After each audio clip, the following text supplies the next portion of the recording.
Yo, what's up? It's old John McGarrett's back with another heater, another ChatGPT. Oh, wait, let me scroll up a little bit. You guys need to see this. Okay, so I'd like to take a little bit of a different approach for the video today. Before we get into that, can I ask you guys, like, I'm just gonna be transparent with the crowd. All my new viewers, everybody's new. This is a new channel. I'm trying to get monetized. I'm trying to grow. I'm trying to grind. I'm trying to get, put this stuff out. Because I'm gonna be transparent. So, like, the mission of this channel is that, like, I wanted to start a YouTube because I thought it'd be fun. I have a voice. I talk a lot. I feel like I'd be kind of built for this type of stuff, like commentary and gaming and stuff. I've been on the internet my entire life. So, that being said, I don't know, I see a lot of issues going on in the world, and I kind of just wanted to try my hand at, like, maybe, like, I mean, I'm by no means successful in, like, the levels of success that exist in the country today, but I've solved a lot of issues in my own life, and I know that there's a lot of people who are, like, not even to where I'm at.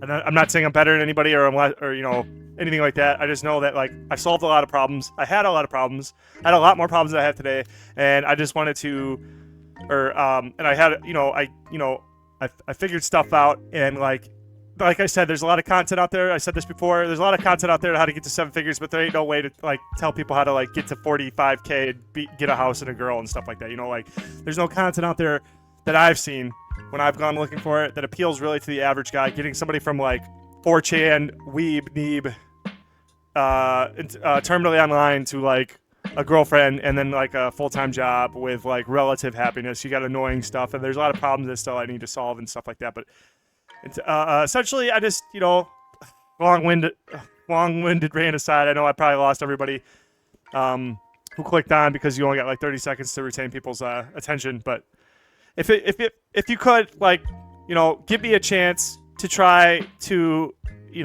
entertain, to make content worth listening to help people. I mean, ultimately, at the end of the day, too, I want to give you what you want, but I also want to give you what you need.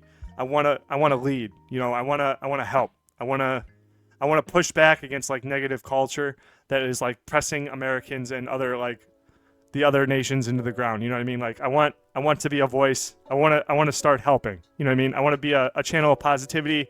I really just want to help people. You know what I mean? I know there's a lot of people out there who are going through it pretty rough.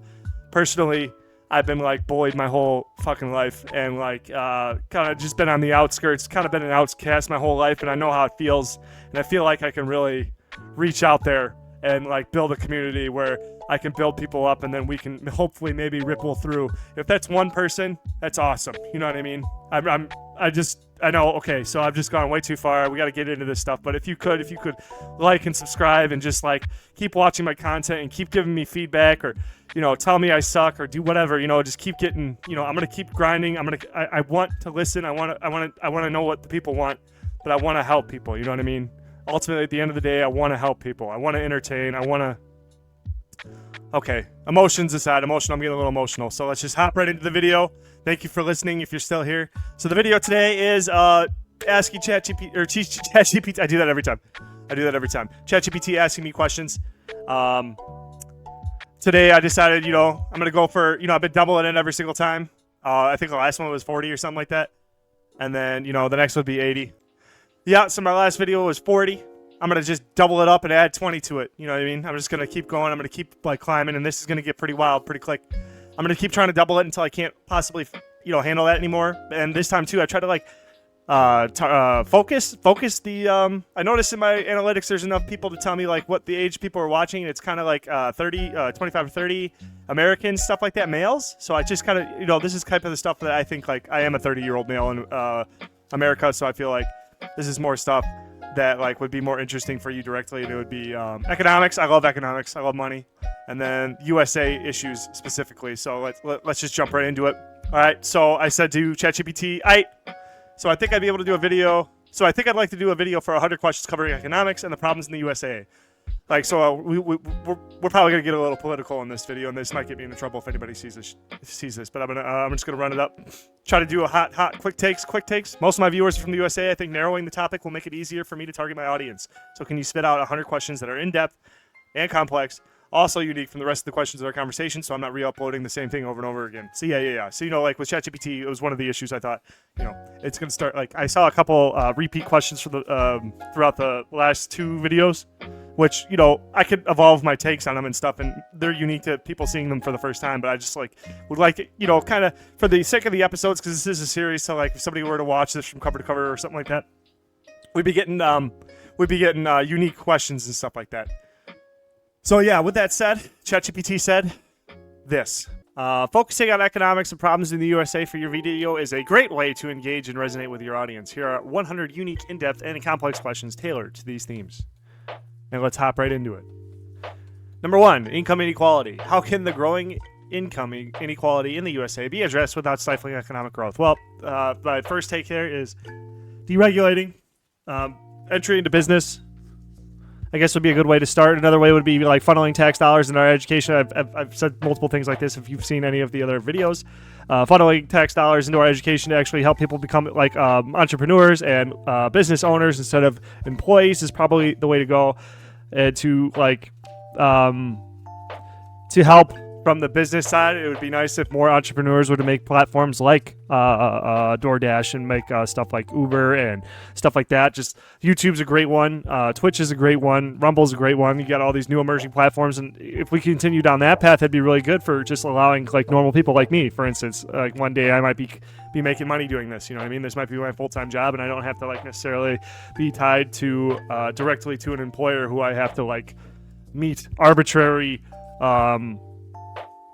status quos to keep them happy and stuff, or else I'll risk losing my job. I just have to follow like terms of service, and just there's this huge barrier between me and a rule set that I can play. It's pretty much a playground that if I follow the rules I can play inside of. Anyway, yeah. So income inequality. Let's see. Without stifling economic growth, I guess.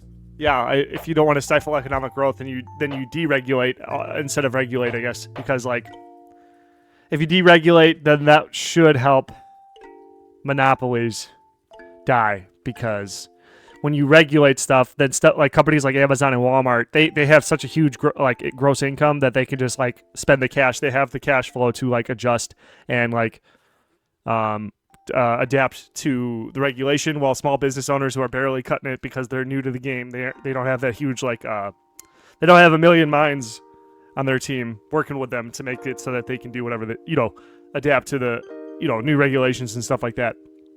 So that would be a pretty quick way to handle that. So number 2 is the healthcare system. What fundamental changes are needed in the U.S. healthcare system to make it more affordable and accessible? I would say this is going to be kind of a weird direction to take this, but I would start attacking the college system.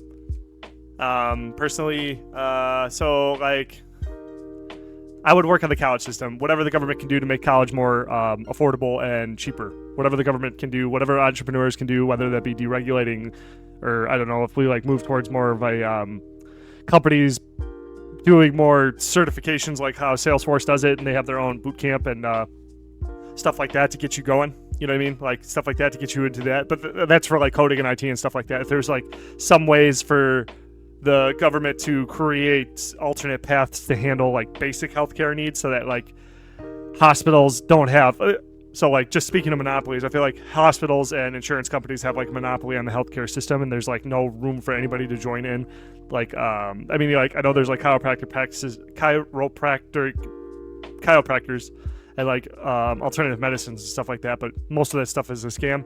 If there could be like a fork from the traditional medicine system, so that they can handle stuff like, so like for instance, an example of this would be like a general, like I like those cash doctors. I heard about that, where you like do a subscription and then you go to a building, and then that building has like a doctor who's kind of like a general doctor, and then he like decides like, he just sees patients and kind of just does like basic physicals and stuff like that, and points them to like a specialist at a hospital or whatever. Maybe that cash doctor has like networking, whatever, and stuff like that, instead of so a personal story here would be like, I tried to go to a hospital to get that done for myself, and I didn't have insurance at the time, and I only had like $300 in my name. I was like 18 or something like that. I worked at Walmart making $8 an hour, and I was like sick or something. I needed to I just wanted to see if it was something I needed to go to the hospital for or not. I just wanted an opinion. I literally just wanted like 60 seconds from a doctor, pretty much, and I wanted so I make an appointment. I show up to the hospital and I talk to the clerk, and the clerk's like, "Hi, who are blah blah," blah. And I go, "Hi, I'm here for my appointment, blah blah blah." But I was like, before that though, can we like, how much is it going to cost? And the administrator's like, "Well, I don't know. I mean, I'm like, what do you mean you don't know? I just need to talk to a doctor, and I just want to know what it's going to cost before you start rendering me services, because I might not have enough money." And she's like, "Oh no, that's okay. After that's done, we can set up a payment plan, and then you can blah blah blah blah blah." And I'm like, no. I need to know like a ballpark figure, because I need to be able to plan for this. You know what I'm saying? And they're like, "Well, yeah, we don't know. It's different doctor to doctor, depending on the care you get." Blah blah blah. They give me all this crap. I'm like, "So you can't give me a ballpark? If you can't give me a ballpark, I'm not going in there." And then they couldn't give me a ballpark, and that, like, to me seems super predatorial, because they kind of get to write whatever they want on the bills. Like, on the itemized statement I had from like one of my children being born, I saw something on there for like a Band-Aid costing like $12 or something like that. You know what I mean? Like when you go to Walmart and get a Band-Aid for like whatever, you know, a whole box of them for probably like $5-10. You know what I'm saying? So like, that's what I mean, like stuff like that. So if there's ways for us to like fork away so that like hospitals don't have complete control, or I mean, if like we could deregulate or regulate or whatever that would take, the government could like create little forks where people can have like, so they can at least know if they need to go to the hospital, if it's worth their time. And like, because people like me, I'm not insured, because it's the only way that I can really afford my house and afford like my lifestyle, not my lifestyle, but like to take care of my family and to afford the house and give them what I think they should have. I have to like forego not having health insurance for myself, because it costs like $75 a paycheck, and that like extra $300 a month would pretty much disallow us to pay for our bills and comfortably, whatever. So I mean, like, this is such a deep, this question could be the entire video, but I would need to do a lot more research and stuff before I really start to hunker down. But okay, so to reiterate, what fundamental changes, the fundamental changes needed to the healthcare system would be deregulation so that we could fork, or deregulation, regulation, so we could take away some of the responsibilities of hospitals, so that they don't just get to strong arm the prices and stuff like that. They actually have more competitors. And the other thing I would do is like attack colleges and make them cheaper somehow, because I feel like there's a lot of bull crap going on with the colleges, which makes getting a doctorate, and this is just coming from a layman, you know what I'm saying? Like, this could be completely wrong, but in my opinion, if we made it cheaper to go to college and stuff like that, people would be less in debt. So then they wouldn't have to charge as much as like surgeons or doctors, so that hospitals wouldn't have to charge so much, and, you know, pass it along to the consumer, because all costs get passed along to the consumer, because we're in a capitalist society. So anyway, that was like 2 questions, and I'm already probably like 10 minutes in. So let's try to move on. Number 3 is the federal debt. How should the U.S. government address its burgeoning federal debt? Oh my God, dude. Like, this one could be a whole other video. The short answer would be what? The U.S. government needs to be more transparent and get rid of the corruption in its system. There we go. Easy answer, right? You just start looking, you know, we get a whiteboard, and on one side we write down all the things the federal government does, and then on the right side we write down if it's bullshit or not bullshit, and then we just start fucking get rid of the bullshit. You know what I'm saying? That would be like the simplistic way, and I'm just going to answer like that because I need to get through 100 questions. Federal debt, and I'm not super educated on the federal debt and what it's for and what it can do, like what are the mechanisms in the federal debt specifically, or how to like directly address that. I like more of like local systems, like economies and trades and all that other stuff. So anyway, so let's just move it on. Number 4 is Social Security sustainability. What steps can be taken to ensure the long-term sustainability of Social Security? We'd have to get rid of we'd have to get rid of so many like stupid things in our country, I guess. I don't know. We'd have to like, as a country, probably set aside money voluntarily, not even through taxation or something like that, because Social Security, from what I hear from all the people, is like, by the time I'm going to retire, there's going to be nothing left in Social Security because of all the other crap that goes on. So honestly, Social Security, is it that, in my opinion, I don't think it's very reliable. I don't think anybody should rely on that who's like my age, a little bit older than me or younger than me. I don't think we should be looking forward to that at all. I think we should just try to like survive on our own, try to like get away from the government, because the government, no offense to the government, I just think they have like too many problems that they've been making too many compensations for that kind of need a big we need a big overhaul of our government. to really probably tackle, maybe whether that be go back to what we used to do, walk it back and then go back forward after we get rid of a bunch of things that we did wrong or something like that, or if we just need to completely like reshape the entire government or our entire society, or like shy of huge things. We need to, I think, like personally for the everyday person, we need to just develop skills to protect ourselves, or not protect, but it's probably good too, but develop skills to sustain ourselves, like gardening, agriculture, carpentry, masonry, learn how cement is made, learn what where we can get iron and stuff like that, like just go back to the roots of, like, instead of being so far in this division of labor where we don't have any like knowledge or hands in the world around us, where we're so disconnected we don't even know where our food comes from. Like, I know I'm from the Midwest, so I know where the food comes from, but there's like people in the cities, I guess, when I've seen a lot of YouTube videos, they have no idea where they say stuff like the store, and they don't understand like how like a dairy farm works or anything like that, or have never seen like a cheese factory or anything. You know what I mean? Okay, yeah, those two are tied together. Anyway, so I think that answers that question all right.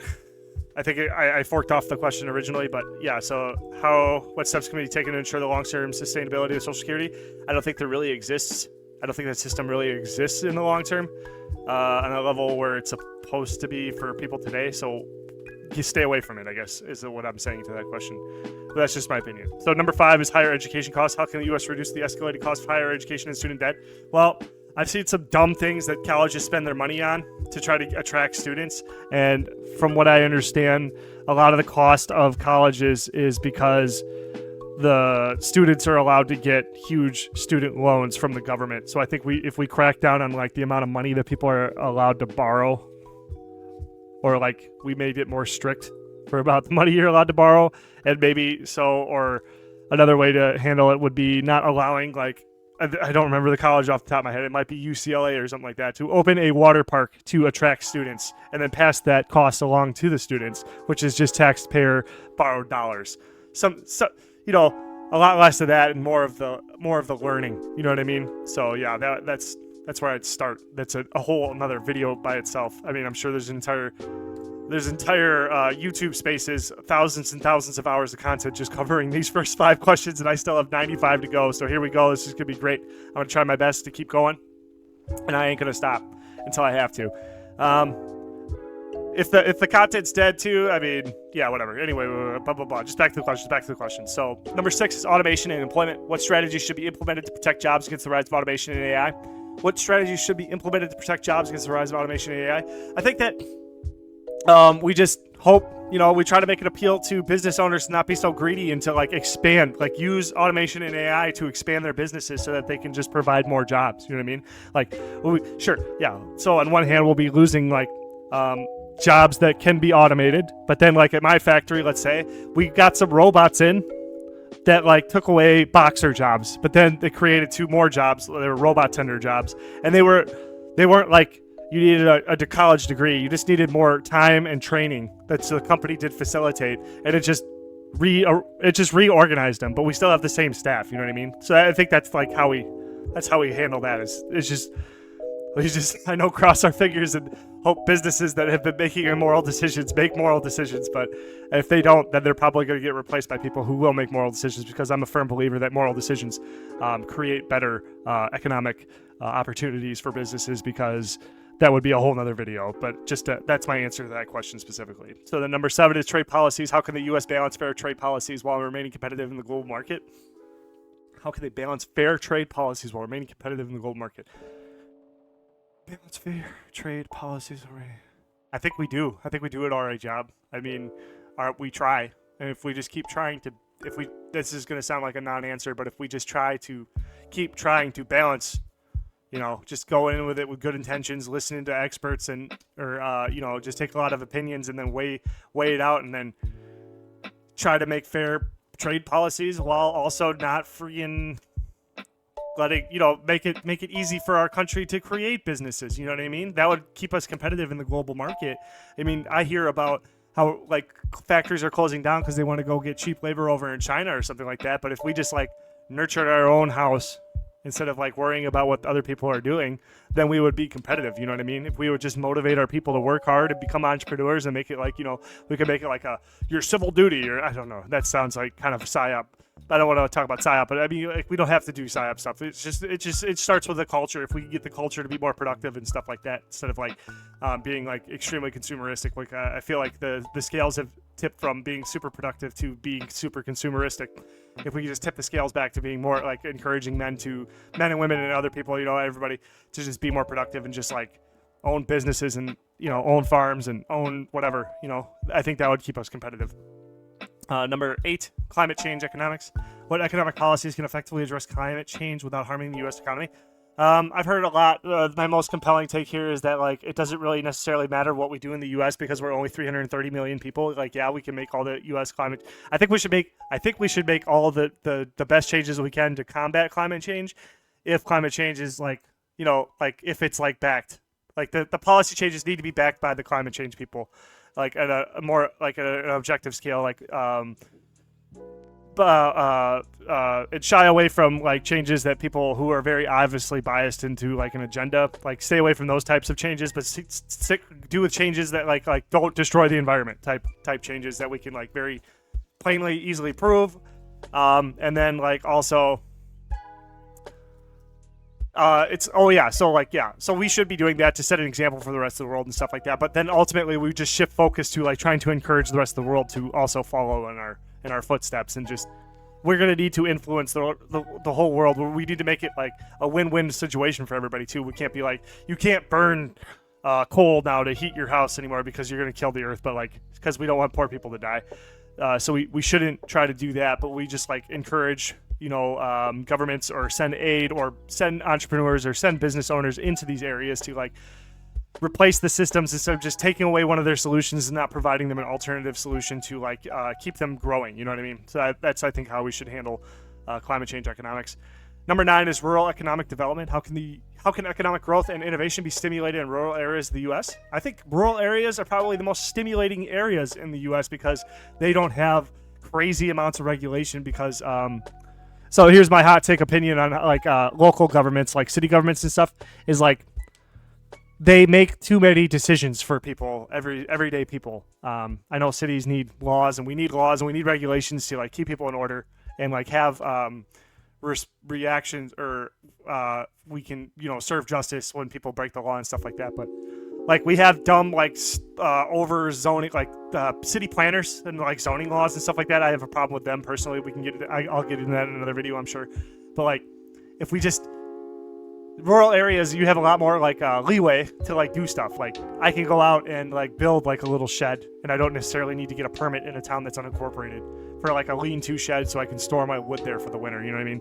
But like in the city, if you like want to fart somewhere, you have to like go get permission from like 3 different bodies and then wait for paperwork and all this bureaucratic dumbass bullshit. So then that's what I mean. I think rural actually is better for developing economic activity than cities usually are. Like cities, yeah, there's a lot more people, so you have a lot more of this. You have a lot more gross economic actions, like trade transactions and stuff like that, because of like more people, just so you have more gross. But like economic action per person, if that's a metric, I don't know. I'm not like trained in economics or whatever. It's kind of like a hobby of mine, but like that would be like a KPI that I would invent, like economic action per person. I feel like in a rural area, you have a lot more economic productivity from a rural person, for a person living in a rural area, just more potential and probably more baseline. Just like they're probably more productive in a rural area than a city.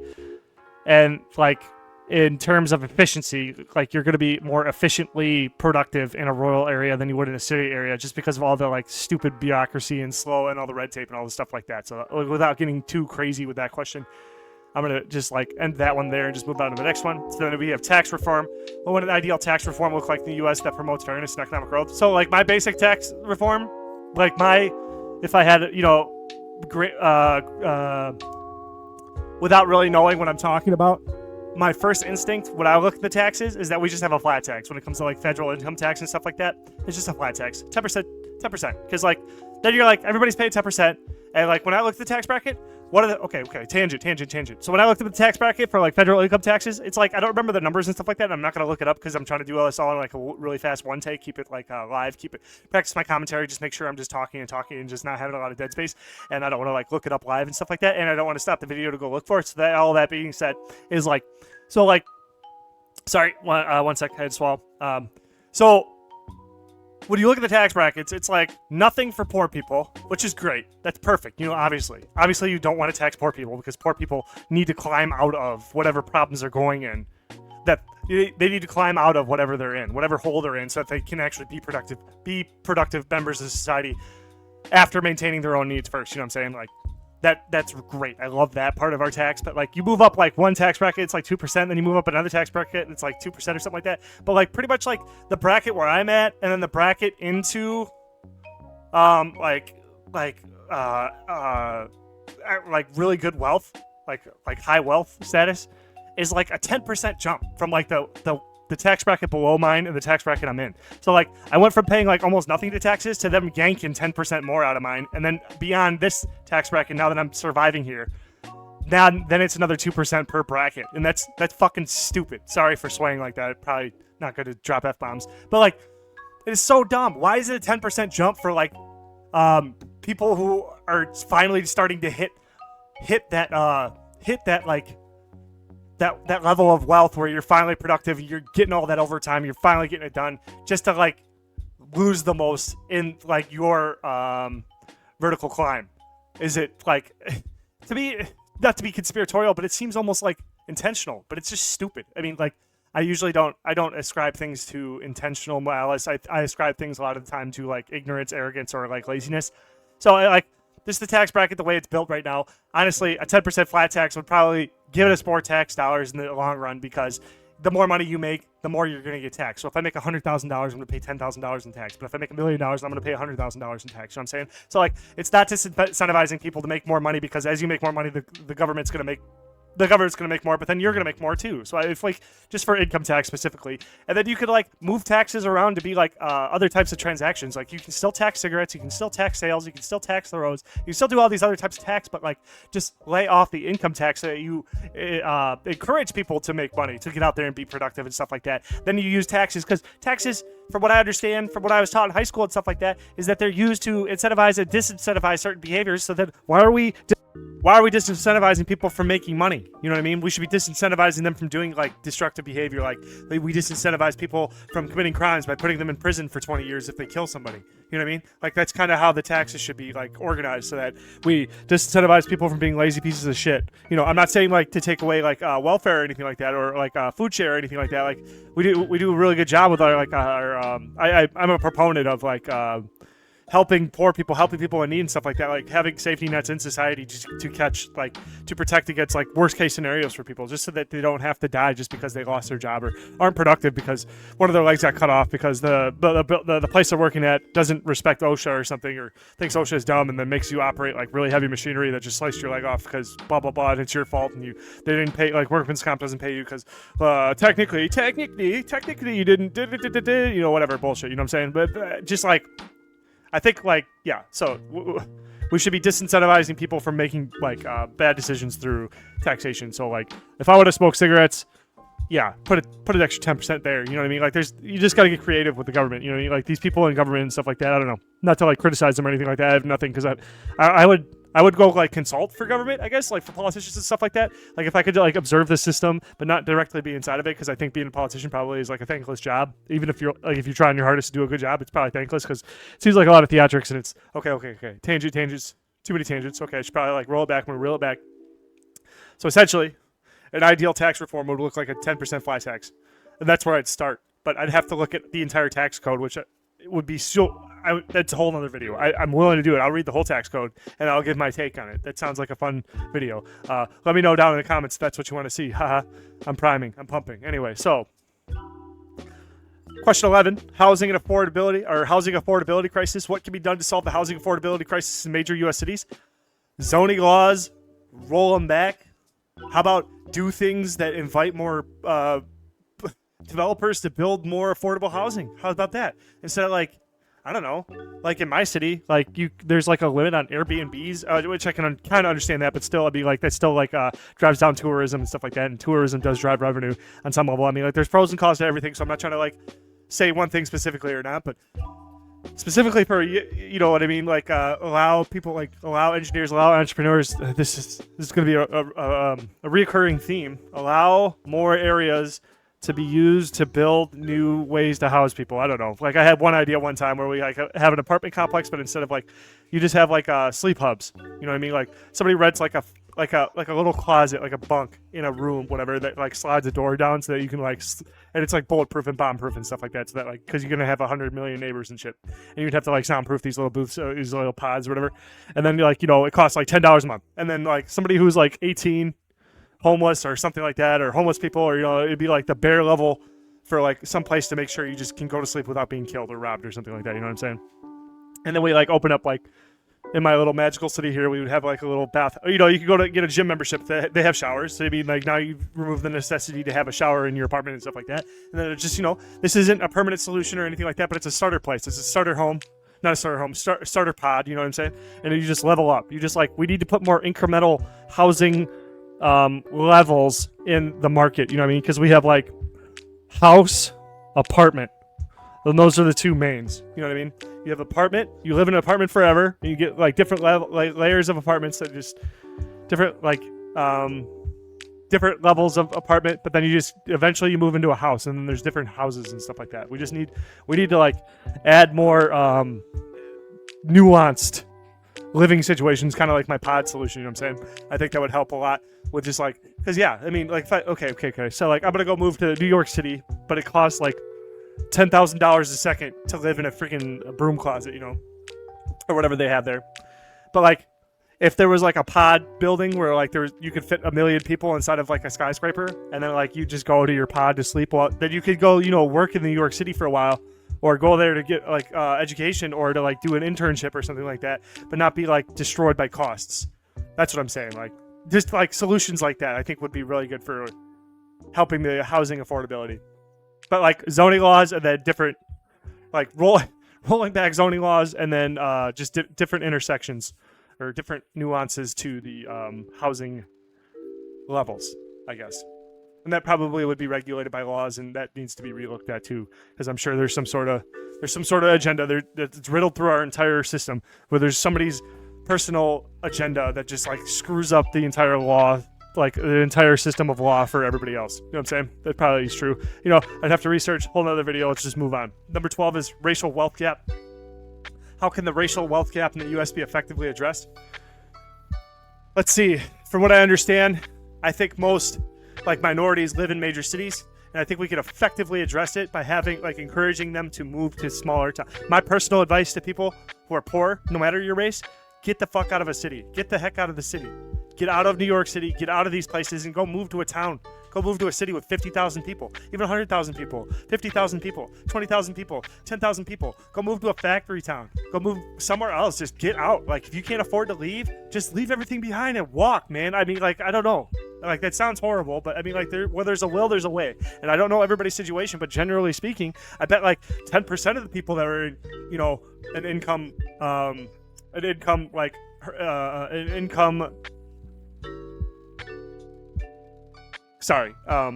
a poor area, places without economic stimulation, I bet 10% of them could just get up and walk out, or get up and just like get in their car and drive and just leave everything behind and deal with the problems later. Just get out of those areas, man.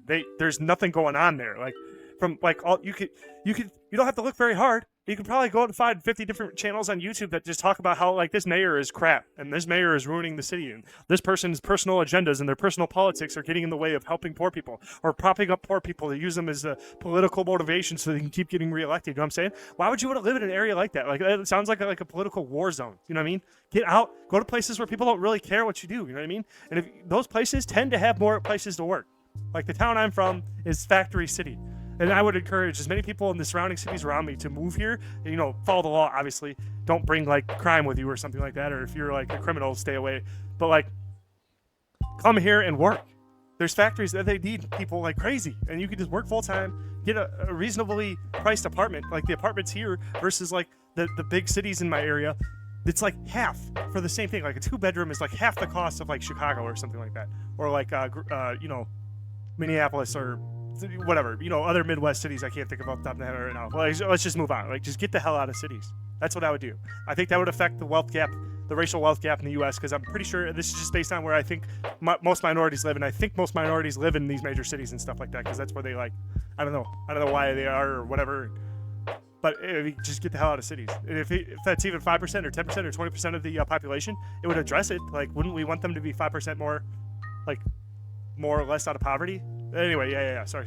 Anyway, let's just move on. Number 13 is gig economy and labor laws. How should labor laws evolve to better protect workers and the gig economy? Is gig economy like Uber? I think so. I think it is, just for the sake of the question, because I don't want to look it up. I think it's like Uber and stuff like that. How should labor laws evolve to better protect workers in the gig economy? Make laws that say like, hey bro, don't be a dick. Something along the lines of that. I don't know. Culturally, I think we could like with the internet age right now, you can pretty much make or break a company just by like blasting them on social media. You know what I mean? Like these not legacy companies like Walmart and stuff like that. They're probably like immune to like huge like social campaigns. But like the smaller company like Uber or something along the lines of that would probably get demolished if they had if the outrage mob on any internet platform were to hit them. You know what I mean? And if governments were to see stuff like that, maybe, and if they were like proactive to like see if there's huge like internet buzz about a certain company acting like super shady, then they just, politicians step up and like look at these laws or look at these companies and then step in. You know what I mean? But don't just like preemptively create laws that for problems that aren't there. So that would be kind of my advice there from a random guy, from a high school dropout. Number 14 would be universal basic income. I think I've answered this in another question. I'll just hit it again. Would a universal basic income be feasible or beneficial in the U.S.? Yeah, it'd be feasible, but I think we need to hit like singularity or just move the cost of everything down. It could be feasible if we just like restructured the taxes or something like that, or the government was more creative. Or, like local municipalities or whatever would just ask people to like maybe just even instead of just like force taxing out anything out of everybody, the government maybe like try like maybe asking if people want to like donate to that type of stuff. I'm not sure if they have. If they are, great. But if not, maybe just try asking. Maybe, I don't know. The UBI, I'm not necessarily against it, but if it would cost too much, probably not. But whatever, we could just like shift funds for like food, the food share or the free healthcare and stuff like that. We could just like convert all of that into UBI instead. So if somebody wants to go get healthcare, they can spend it on healthcare. If they want to spend it on food, they can spend it on food, or housing, they can spend it on housing. We could maybe revert to that like cash system. I know there's a lot of arguments against that stuff and like, oh yeah, they'll buy drugs, but I mean like those people are buying drugs anyway, whether you're giving them a food card or not. You know what I mean? They'll go out there and they'll prostitute themselves to get drugs. If a drug addict's gonna want drugs, they're gonna get drugs. You know what I mean? It's like that's a not, in my opinion, non-argument against like what is that called? Welfare. Number 15 is renewable energy transition. How can the U.S. economy transition to renewable energy while supporting affected industries and workers? Slowly. I guess it would just be incrementally. You know what I mean? I think subsidies are okay for like helping different sectors. Subsidies help like offset costs so that like different renewables have time to like make iterations on their systems. But I know that like subsidies also, there's pros and cons to everything, and like one of the cons would be that like they become reliant on the subsidy, so it's not actually like able to stand up on its own feet. You know what I'm saying? So like it's kind of tough. It would be tough. I think like the most hardcore renewable energy would be something like waste to energy, WTE, I believe it's called. But essentially, I am a proponent of charcoal. I love charcoal. I love coal. We just need to figure out better systems to just recapture the what is it called? The pollution. You know what I mean? Just invest into systems like that, because I don't think necessarily that it is inherently bad. I just think it's that nobody is really. Maybe, this again, hot take, or, from a layman's point of view, I'm going to be saying that a lot. There's just maybe it hasn't the right amount of time be put into it because it's not financially, motivating, I guess. So that would be a way to look at that there. But just for the sake of moving on, I'm going to keep it kind of short there. Number 16 is financial regulation. Post-2008 financial crisis. What additional financial regulations are needed to prevent future economic collapses? I think the 2008 is like a big contention of what like caused it, isn't it? Something about how like we had to like give more mortgages to people with low credit scores. So I think like just not making people give mortgages to people who can't like pass credit checks and stuff like that.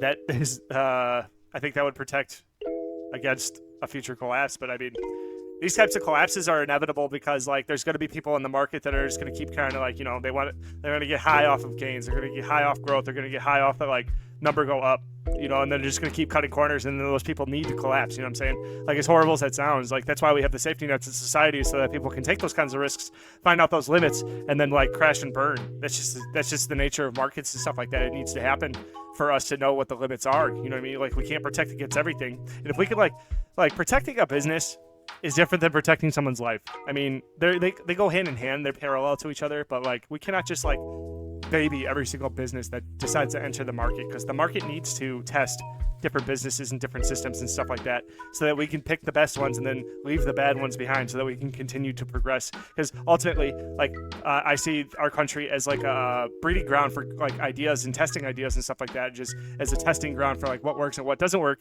And then essentially, from our example, we can just spoon feed the best ideas, the meta strategies for businesses and different systems and stuff to the countries that are trying to like catch up to us, so that they can get to where we're at faster with less iterations, less mistakes needed. You know what I'm saying? And like, it's just, yeah, I a million tangents. Just call me Tangent Man. So I'm just gonna move on to the next one.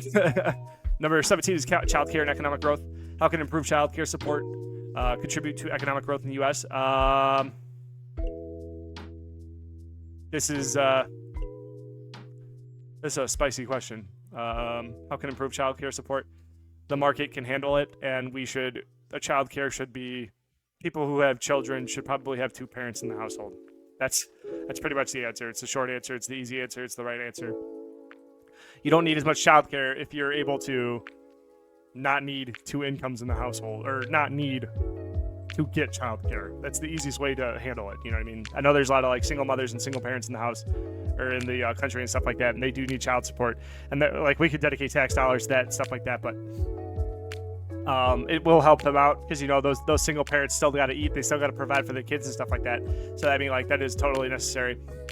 And I'm not sure how we improve childcare support. I mean, that's just up to the free market to notice the gap, to notice that gap in the market, and the people to capitalize on it, to make money doing it. Number 18 would be cryptocurrency regulation. What approach should the U.S. take in regulating cryptocurrencies? I think the only thing we need to really do is regulate scammers. So if you can like come up with a way to nail down a scammer, that you should nail them to a cross, essentially. Like, if a crypto is a pump and dump and somebody invests into it and they like scam a bunch of people, go after them. I mean, I don't know, like, this is one of those things that you can't regulate anyway, because it's on the internet, and shy of like making everybody, it's shy of regulating the entire internet. You will never regulate cryptocurrencies. You know what I mean? Like, people are going to trade. Like, in RuneScape, people are trading RuneScape gold. In World of Warcraft, people are trading World of Warcraft gold. It has inherent value because people are using it.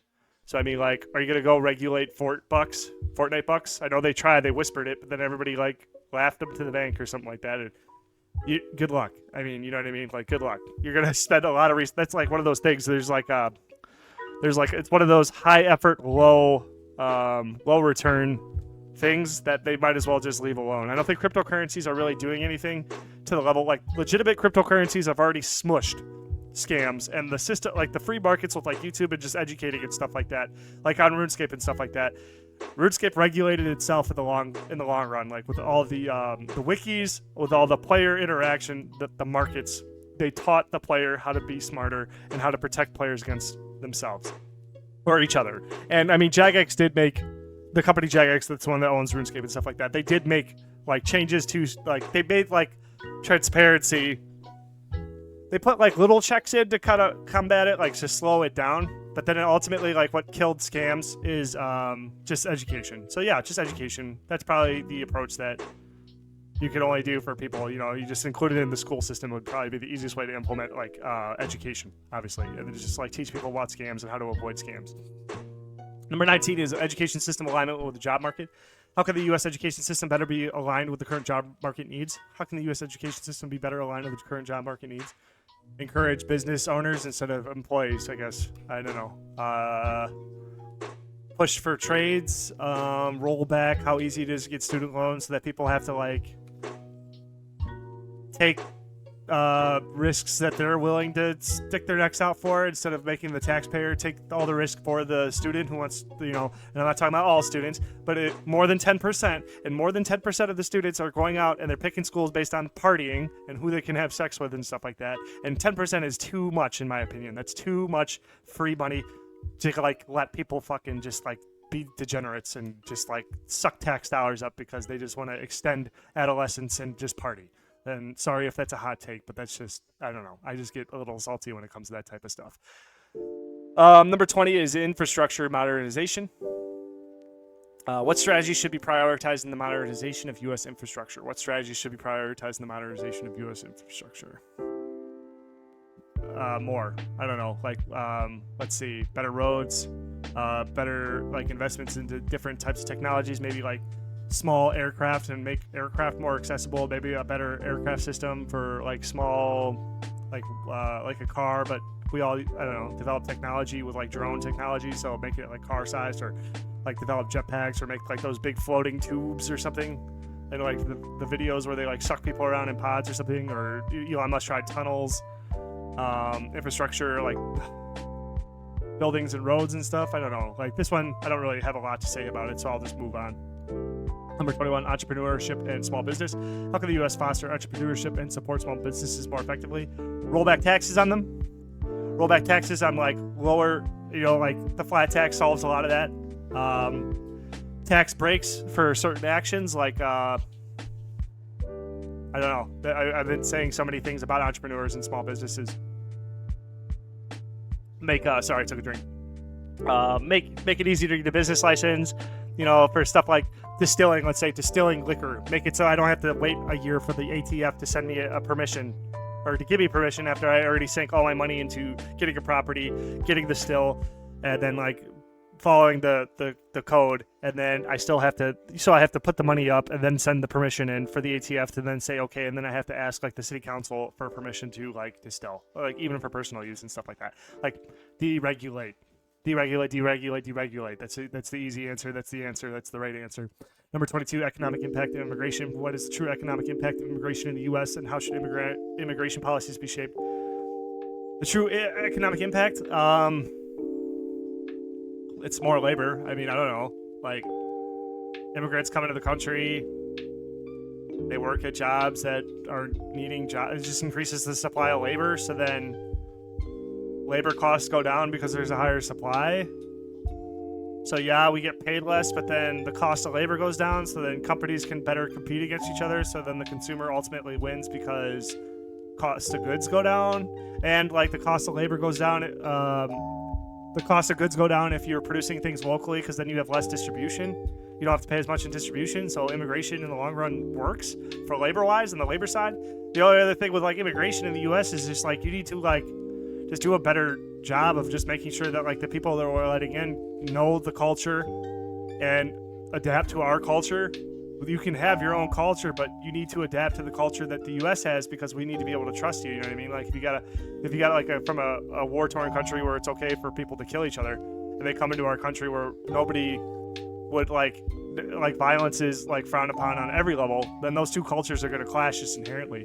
And like we could let people in all day, every day, let them in, like, you know what I mean? But just like at the gate, I don't know, just have like a big old horn going off saying like, now entering America, you have to follow our rules or something like that. You know what I mean? I mean, like immigration policies, I think we should let more people in here if we got room for them and stuff like that. And don't give them free stuff, I guess. We don't get to, I guess if you're poor, get free stuff. You know what I mean? But like, it's, put them on a path that makes them into, helpful citizens and stuff like that. And if you let an immigrant in and they're not a citizen until they pass like just tests, or not tests, but like just like whatever, they go through. They could be here, but they're not citizens until they go through the testing, I guess. Yeah, you'd say testing or whatever. You have to pass the certification to become a citizen so that they can understand. They pass certification saying they understand our laws, they understand our culture, they understand the norm, whatever, and all this other crap. And then they can be held accountable then. As long as they have a certification, they have no deniability saying, like, I didn't know, I'm not from this country. You know what I mean? I don't know. Like, that could be a whole other video as well. All these could be all videos. I'm just gonna move on because I got 100 to get through, and I'm only on 22, and I feel like I've been talking forever. My throat's starting to hurt a little bit. Anyway, Federal Reserve policies. How do the Federal Reserve policies impact income inequality and economic stability? I don't know. Federal Reserve policies. Not sure. That one, so this is going to be 99 questions answered, so because I have no idea anything about the Federal Reserve. That would be another question for like one of my brothers.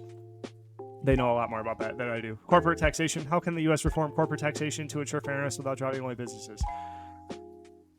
You know, I'm kind of down with a flat tax for that too. I mean, like a flat tax and everybody just has the same tax across the board, just so everybody's on equal footing. You make more money, you pay more taxes, but you're not being drowned out from like being taxed because you're making more money. You know what I mean? Like, then it'll allow more people, you know, or I don't know. I like the way that our taxes for businesses even exist in the first place. That like you're not taxed on costs like research costs or reinvesting your business or expanding your business and stuff like that. Like those type of tax breaks are good because then you're just expanding businesses, which is expanding jobs, expanding technologies, reducing costs, all this other stuff.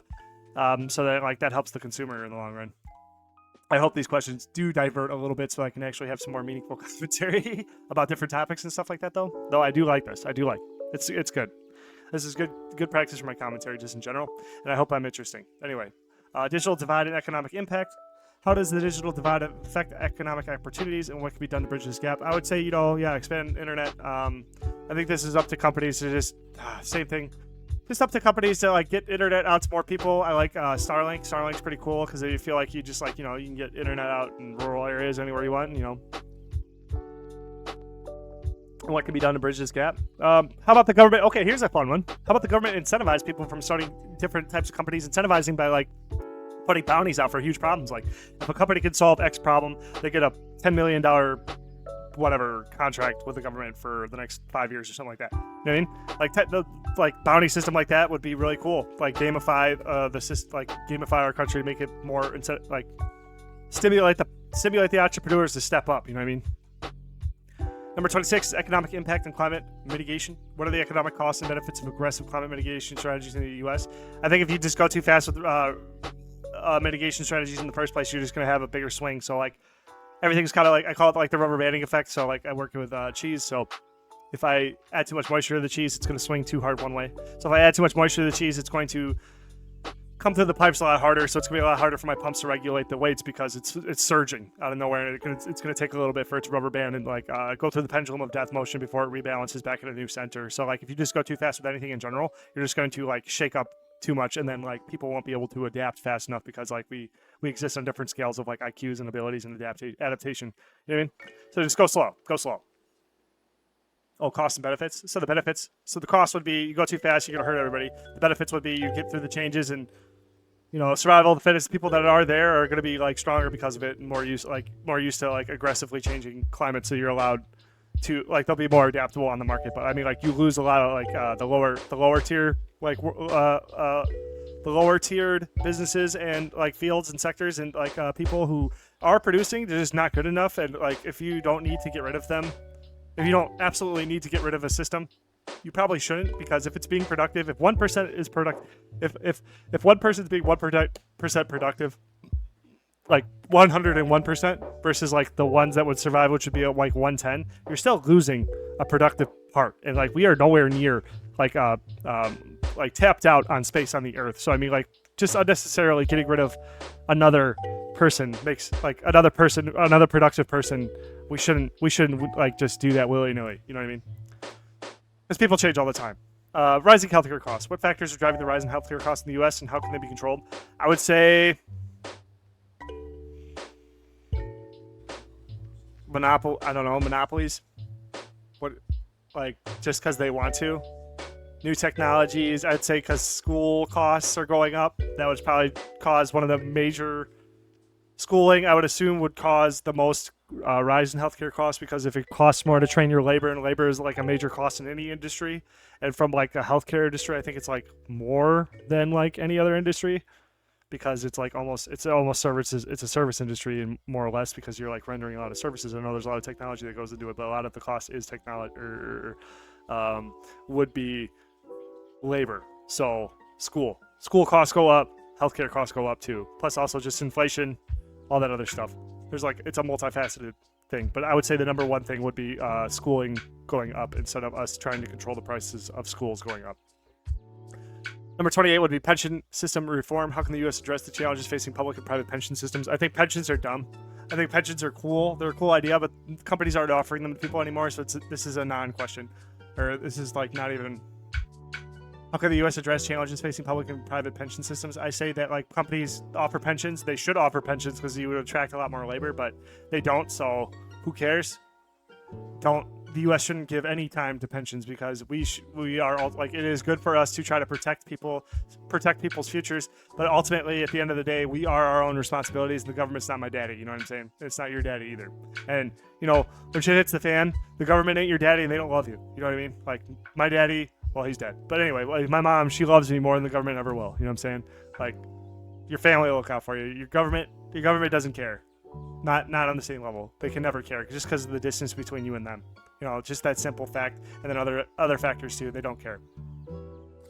Economic implications of an aging population. What are the economic implications of an aging population in the U.S.?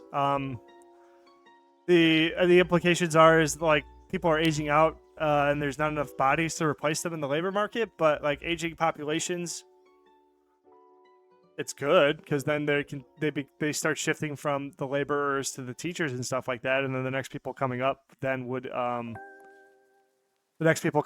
then just be taught by those people, so then they don't have to go through the same. That's how progress works, right? Like the generational handoff is like I spent my whole life going through problems, getting shit on, so then the people behind me, I'll give them a hand and help them miss a bunch of pitfalls and stuff like that.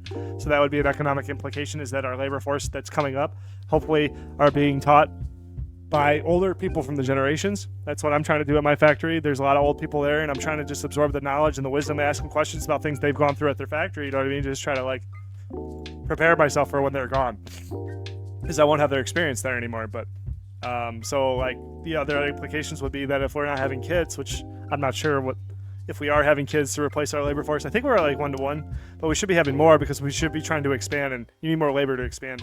It's like we should, as a culture, probably encourage people to have lots and lots of kids again. Number 30 is minimum wage and living wage. What is the impact of raising the minimum wage to a living wage in the U.S.? I don't like minimum wage at all. I don't think anybody's here in the video. Maybe one person probably hears this, but I don't think minimum wage is good.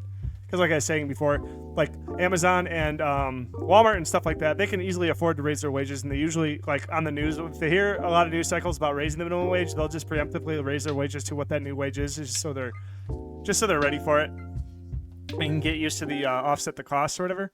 But like small business owners can't handle it, living wages or minimum wages increasing to living wages, quote unquote. And like, what would we? It's like too arbitrary of a term to say what a living wage is, and it would change so much. Is the living wage going to be a variable that would change based on cost, and then who would be deciding what the living wage is? I personally would be more for a living wage, minimum wage, if it was a variable, because like if the living wage went down because the cost of everything went down, then the living wage should go down, and then allow businesses to move in and out of the market and hire different levels of staff and stuff like that. Because if you raise the minimum wage, one thing that might happen is that people just go straight, like certain businesses, instead of hiring employees that just give employees stable living or stable wages that they can work up and make more over time, companies might just go to contract labor and then just never want employees. So then it'll kind of destabilize, because then you're like going to contract labor is like a bid system. So then it goes to the lowest bid anyway. So then it would probably average out to being less than the minimum wage. You know what I mean? If like it goes down to a bidding war per job. But I'm sure it's a lot more nuanced than that, but that's just my take there. So number 31 is economic diversification. How can the U.S. states that heavily rely on one industry like oil or agriculture diversify their economies? Well, they can take the tax dollars and invest in other sectors, or take the tax dollars, invest in the education system, and then just try to encourage kids to do what they want, encourage kids to get into fields that they really want to get into. Like if they want to be an employee, be the greatest employee ever. If they want to be a business owner, be the greatest business owner ever. Just like really, really broaden the general education system instead of making everything so linear. If they like got rid of a lot of the fluff from the education system and just like a lot like gave more choice to students on the paths they want to take, and like equally balanced out like trades or entrepreneurship or going to college and getting a formal education in that regard, a university education.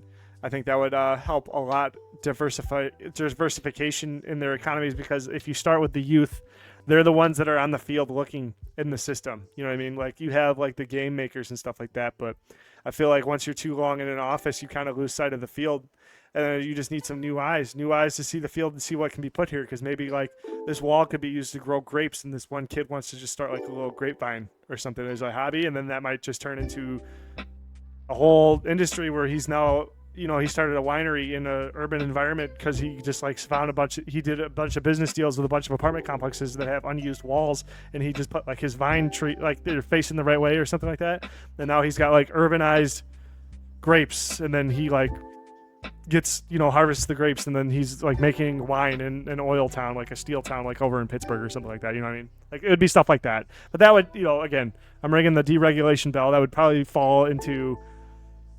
that'd probably run into a lot of problems with a lot of regulations, because a lot of people think that things should be a certain way, and they leave no creativity for their system. They're like, I want this because I feel that way, and that's a lot of how I see our country is run. So that's how I like that type of strategy, that type of attitude. It would be an entire attitude adjustment there. So then we got number 32, which is e-commerce and retail economy. What is the long-term impact of e-commerce on the traditional retail economy and job market? Well, I see it as a good thing. Like, the long-term impact of e-commerce on the traditional retail economy. Like, so on one hand, you'll have a set of entrepreneurs figuring out how to do e-commerce good. It's like doing a job for a like distributors and manufacturers and stuff like that too. Like, it'll allow those markets to grow because now they have more demand. You know what I mean? Like e-commerce and stuff like that. Plus the competition between e-commerce and retail. Retail can focus on what they're like should be specified instead of trying to do everything. You know, maybe they can start to really solidify their niche as like a physical store, a brick and mortar store. While the e-commerce, you know, it's a good fork. I said forks a lot this time, but it'd be a good fork so that people could like really diversify the economies and really just hunker down on what they're specialized in instead of trying to do everything. You know what I mean? That I see it as like a really good long-term impact. And the job market would be great too, because I feel like anybody can start an e-commerce store. You know what I mean? Like if it's you know, an e-commerce store selling bottles of water. You know what I mean? Like some kid who's 11 years old gets a store, sells his first bottle of water, and now he's addicted. You know what I mean? Now he's a e-commerce retailer, and he doesn't need a physical location. So I mean, like that sounds like good news for everybody. You know what I mean?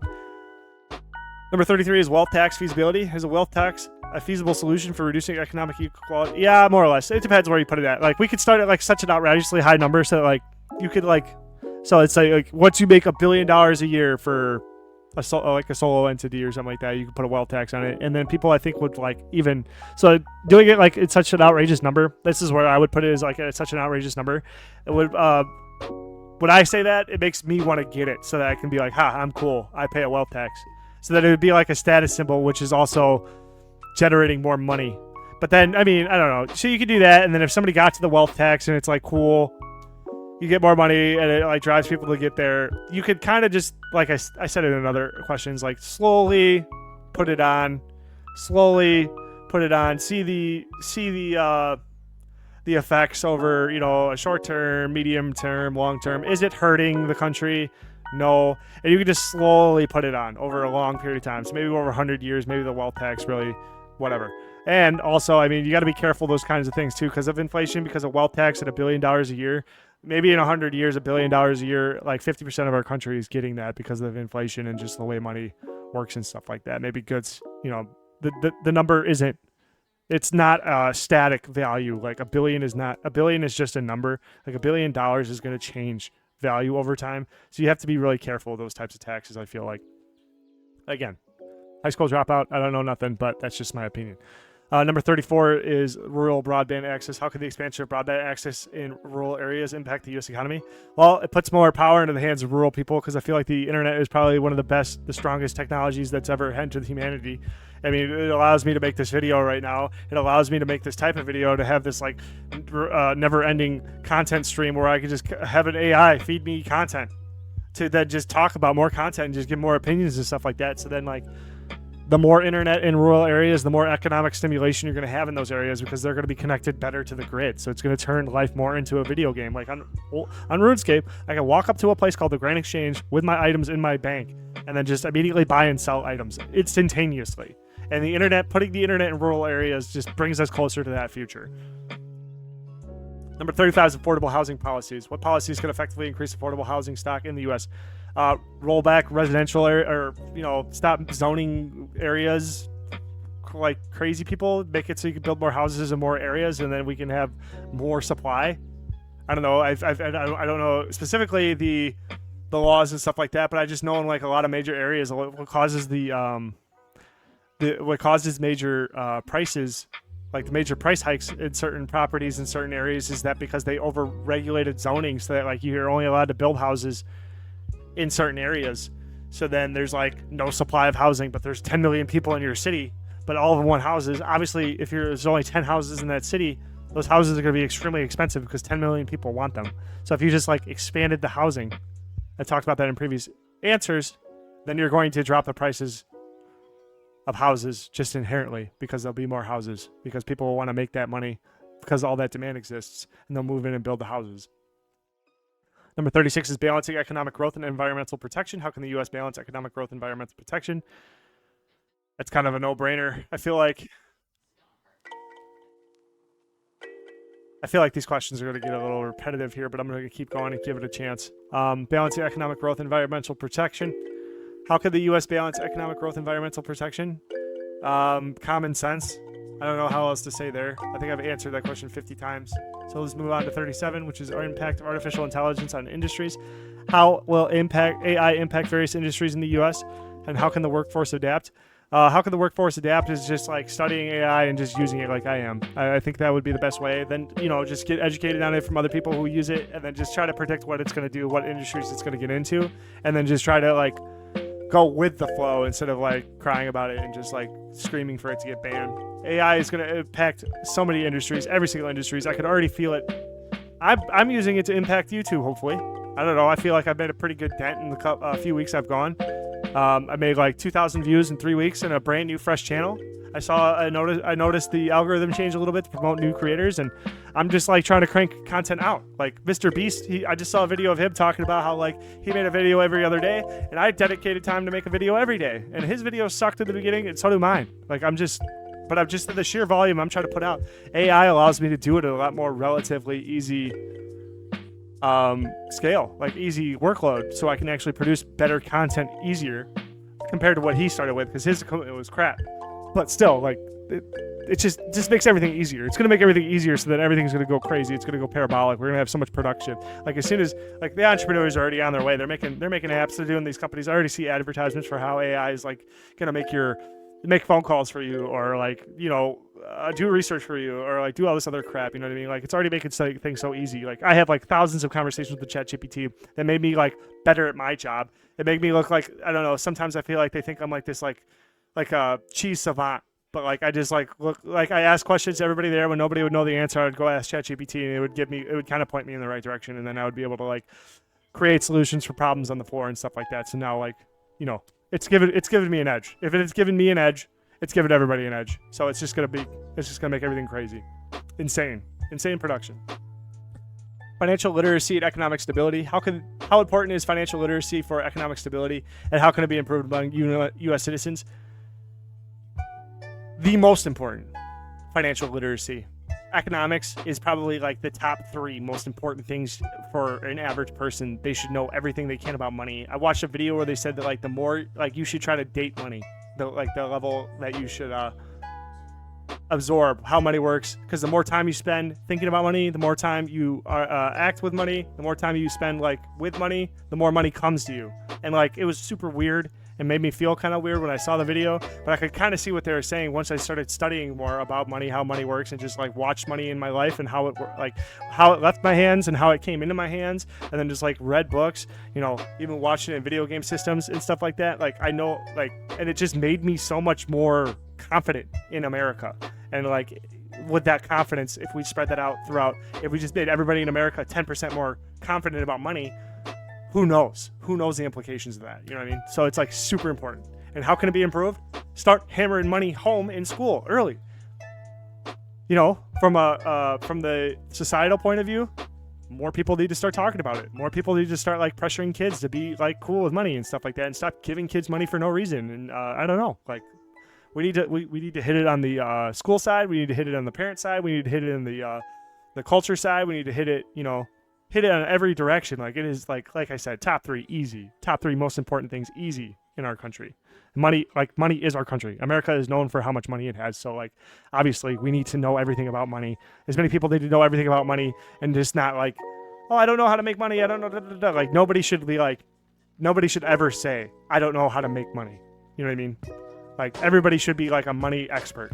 Like it should be so easy for everybody to get money in America. Like to just go walk down the street, start a lemonade stand, and just understand how money works with that lemonade stand and how to make money and stuff like that. Like it is so important. Number 39 is economic impact of political polarization. What is the impact of political polarization in the U.S. economy? Major. I mean, like if we start dividing, then it's just okay. So there's this, I made another video about asshole tax. So like asshole tax essentially is where you pay more because you're an asshole. You know, if you're an asshole, say I'm an asshole to you, I'm an asshole to my girlfriend. She's not gonna like. I don't know.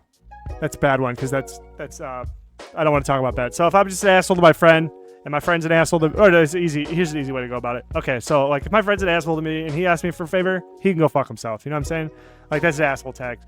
He's gonna have to now pay me to get me to do that. So he'll have to pay me by like pretending to be nice to me or something like that. But eventually that won't work anymore if he just continues to be an asshole. Now apply that to an economic, like the scale of like the U.S. You know, if everybody's an asshole to each other, we got all these different cultures clashing with each other. You just increase this divide. You just have this big bridge, and now everything costs more. You first off can't trust each other, and second off, it costs more. So that you have to prove your because you don't trust each other, like everything costs more because now you have to like add more costs, like as in like attitude or more money or contracts and all this other stuff. You add all these layers of just like things to try to bring trust back to zero, and when you do that, it's just gonna make everything more expensive. The more divide you have in a country, the more expensive everything is. So it's super important that we just do not divide. So yeah, let's just continue generating and see what it spits out.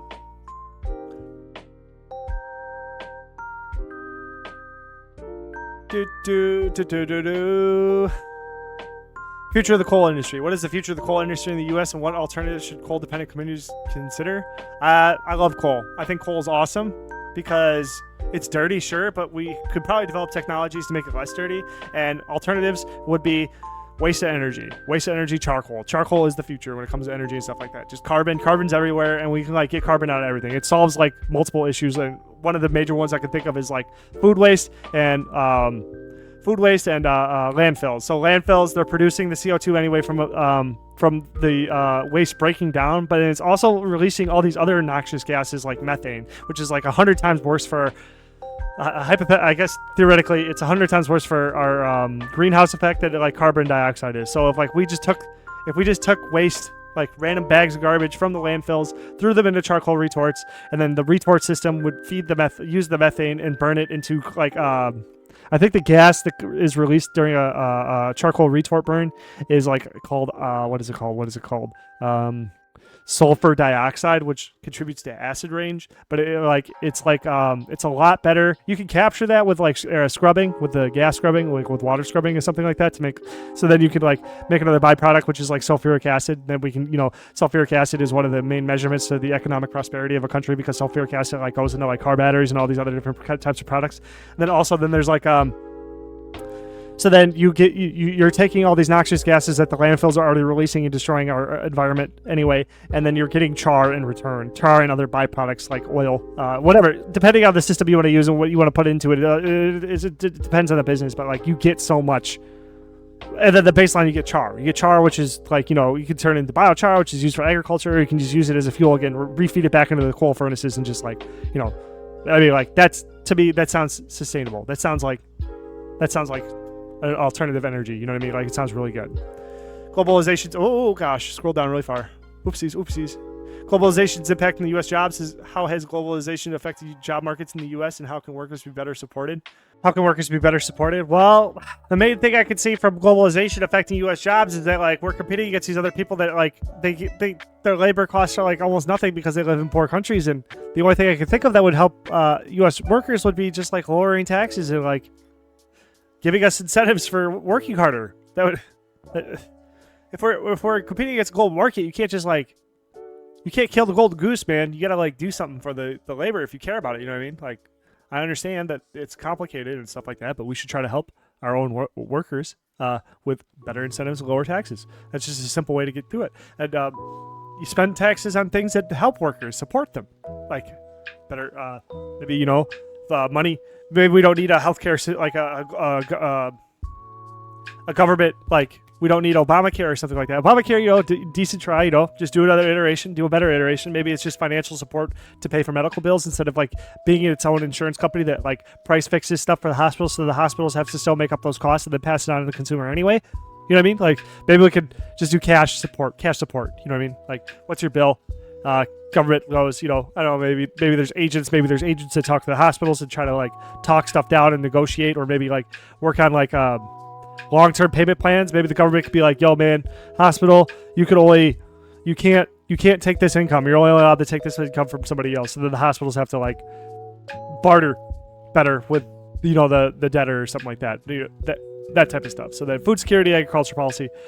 Before I go on, actually, if these questions get too repetitive, I'm going to stop at the number I'm at, and then like maybe just message ChatGPT to like I'm going to tailor the questions and try to like get some more variety in there, because I'm seeing a lot of like repetitiveness here, and there's a little bit of nuance that like allows me to make better commentary for about stuff like that. But I'm really trying to give you guys, I'm trying to hit different topics for you guys so you can listen to different things. You know what I'm saying? I'm not just trying to answer the same 5 things and say like deregulate, more entrepreneurs, more businesses. You know what I'm saying? I'm trying to speed fire these out, but I want the content to be good too. I want it to be like meaningful. I want the whole thing to be meaningful. So just take that into mind if you see just a sudden switch in like the type of questionization or something like that. So then, what was it? Food security and agriculture policy. What role should U.S. agriculture policy play in ensuring food security? I think the FDA is fine. I think we're doing good. I think there's not much more we really need to do. Maybe, let's see, do more studies on health, and I guess that's too convoluted. Like there's a lot of debate. I think the best diet is vegetarian, but like yeah, we're just gonna move on. Impact 5G and U.S. economy. How the implementation of 5G networks impact the U.S. economy. It'll make everything better. That's how it will. I mean, maybe there'll be health implications from like radiation or something we don't know about yet, but just like the sheer power of 5G, and like if it increases internet speeds and stuff like that, it increases accessibility of internet and different like just information, just faster internet to my brain and other people's brains is just going to make the economy better, like more efficient.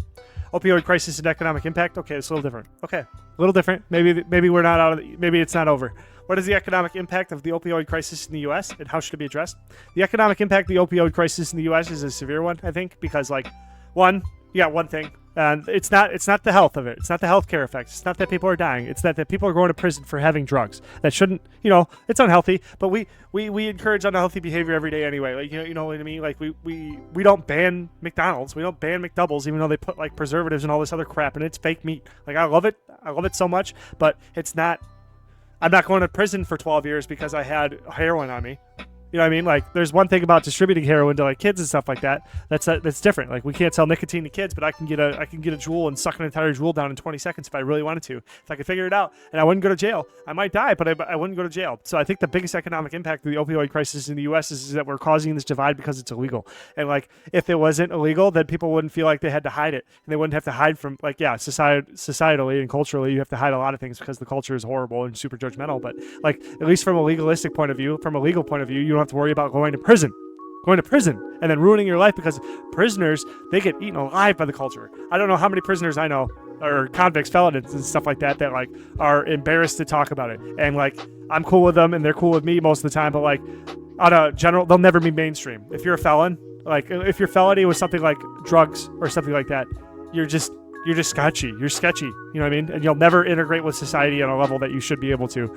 And so yeah, how should it be addressed is like possession, gone.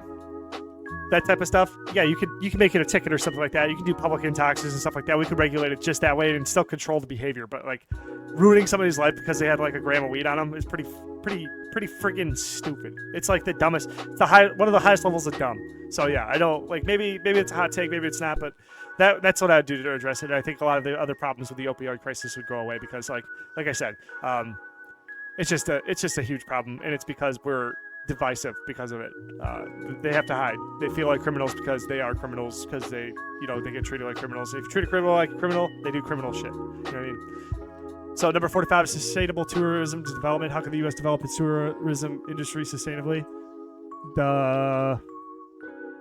Enforce litter laws. I don't know how to really answer that question. So I'll just move on. Economic cost of gun violence. What is the economic cost of gun violence in the U.S.?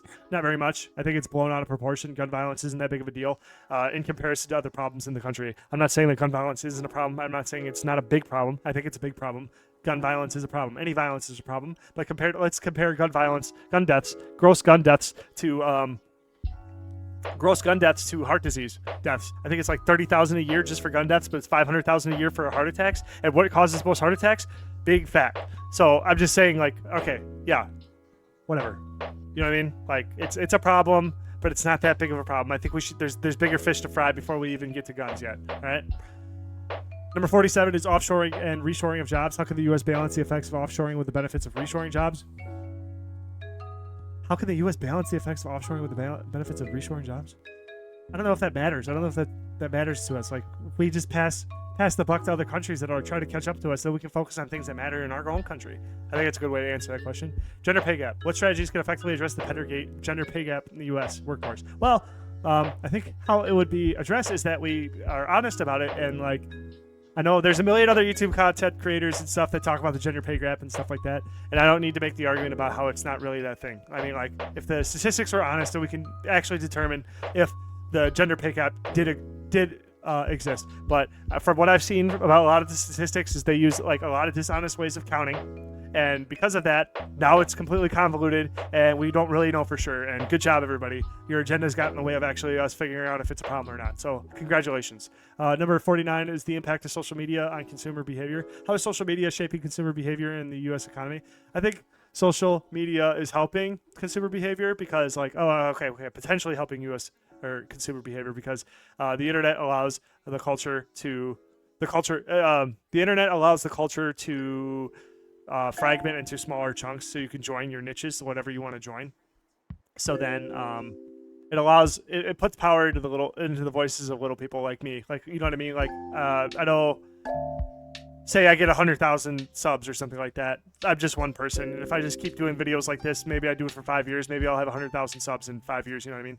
But like, then I can start shaping consumer behavior. And like, if I want to shape consumer behavior in a positive way, I can do that. And then I don't need a corporation to agree with me. I don't need everybody on a staff, a board of directors to agree with me to shape consumer behavior. Because I mean, if it's up to me and other people and they want to make decisions based on like morals instead of like on profits, which is like most of these big companies are mostly making decisions based on if it's going to be profitable or not, instead of like thinking about moral implications about what they're doing, then they're not going to be caring about what the consumer behavior is doing.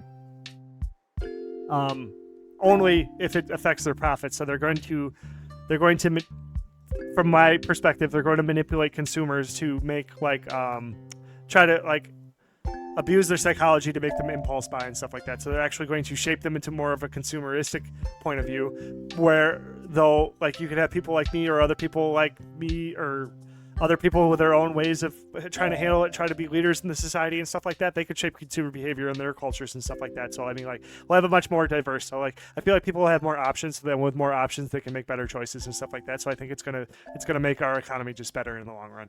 Hopefully that answered that question pretty good. Number 50 is economic benefits of cultural diversity. How does cultural diversity contribute to the U.S. economy? I think it's awesome. Like, it's like there's certain cultures that are bad because like, I'm not pointing to any cultures, but if a culture like promotes violence or promotes, slavery or something like that, then that culture sucks. But in the U.S., the best cultures win. So like, if you have a very positive culture or stuff like that, plus that all these cultures can borrow from each other and then like grow each other's cultures and then like help each culture become more positive and then like start to like really melt together so that all the cultures get refined like in a furnace when we're trying to refine iron into steel. You know, we're like reducing the carbon content so that we can get a better steel grade product, and then that's what happens to the cultural diversity, because then you have different perspectives and the perspectives can weigh against each other and then they can help each other out and they can converse, and then we can make better cultures just in general, instead of like just being like one culture that never changes or changes slowly. Like, cultural diversity, just more takes, more opinions, it's ultimately good.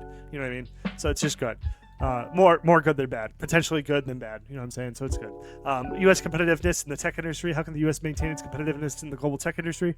I think we're doing a really good job there. I think we're doing a really good job. We just have a lot of extra, like, we have a lot of extra money floating around where we can just afford to, like, not really do shit, like, physically, like, to maintain, like, basic commodities that keep us alive, like food and housing and stuff like that. Like, we have a very, very robust natural resources around us, and we have a very good economic system for, like, getting food to mouths very well and relatively cheaply so that people can spend more time on the computer instead of actually out in the field, like, looking for food, trying to, like, learn how to farm, reinventing the wheel over and over again. So, like, I think we'll stay competitive as long as we can maintain basic needs on a relatively cheap scale. Balancing work life or work and life in the U.S. How can the U.S. businesses and policies better support work-life balance? It's really up to the person. You know what I mean? I guess flat tax would help. Flat tax would help that a lot. How can U.S. businesses and policies better support work-life balance? Businesses can incentivize workers to do more to get more, you know what I mean? Instead of just like keeping them in a box as a boxer, like, LOL, at my job. Instead of like keeping a person at my job, a group 2, which is like a pay grade, you could encourage them to move up. You can start here, and you're perfectly fine in this little box if you want to stay a boxer for the rest of your life, buddy. But then if you like, how about a perfect attendance bonus? So if you show up for this week, we'll give you $70 or $50 or something like that. And then if you show up for a whole quarter, we'll give you another $100 on top of the whatever, And then, we'll give you loyalty points like in a video game and stuff like that. Like we could have all these other extra incentives that people, and with this increase, like all these incentives to the worker and stuff increases the consistency of that worker, so that person's skill just increases. So it increases the efficiency of that individual laborer, and you could scale that to an entire plant or entire company and stuff like that. Then you could increase their efficiency, increase your profits, while also giving a little bit of the profits to the worker, so that person can be encouraged to balance the working life, having more options. Okay, what do I want for my work life? Do I want to work myself to death just to barely make ends meet? Or, in this fantasy land I just made up, can I just like add little bits on overall 5x5 progression, that lifting thing I always talk about? Can I add a little bit of progression just to like make, I can work a little bit harder now and then just have a little bit more free time because I'm making a little bit more money. You know what I mean? Like it's kind of like it's kind of the idea with the education system. And like, you go to school to get better paying jobs so that you make more money so you have more free time. I mean, you could do that. Like each company could do that on a micro level. You know what I'm saying? Like there is ways to do it. You just got to be creative. So then, okay. Number 53 is economic impact of renewable energy incentives. What are the economic impacts of renewable energy incentives in the U.S.? Probably good. Not much to say about that question, so we'll just move on.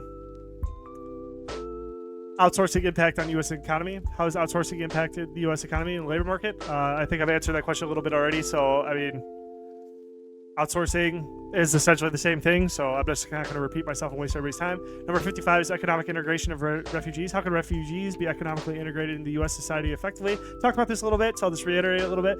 You just, you make sure they follow our customs or norms or whatever. You keep tabs on them and then check in with them and just keep them accountable. And as long as you're keeping them accountable, just how American citizens are kept accountable, they can only be positive for the U.S. economy, you know what I mean? Because with accountability comes trust, and with trust comes, you don't have to watch your back around those types of people, so that they could just, they could trust us, we could trust them, and then we could all just like, not have to carry guns around all the time to protect ourselves from random people who just want to do us harm or, try to take cheap shots or cut corners and stuff like that. So with accountability comes trust, and with trust comes economic stability. With economic stability comes more efficiencies, more iterations with more inefficiency, or with more efficiencies, and the more money we'll make.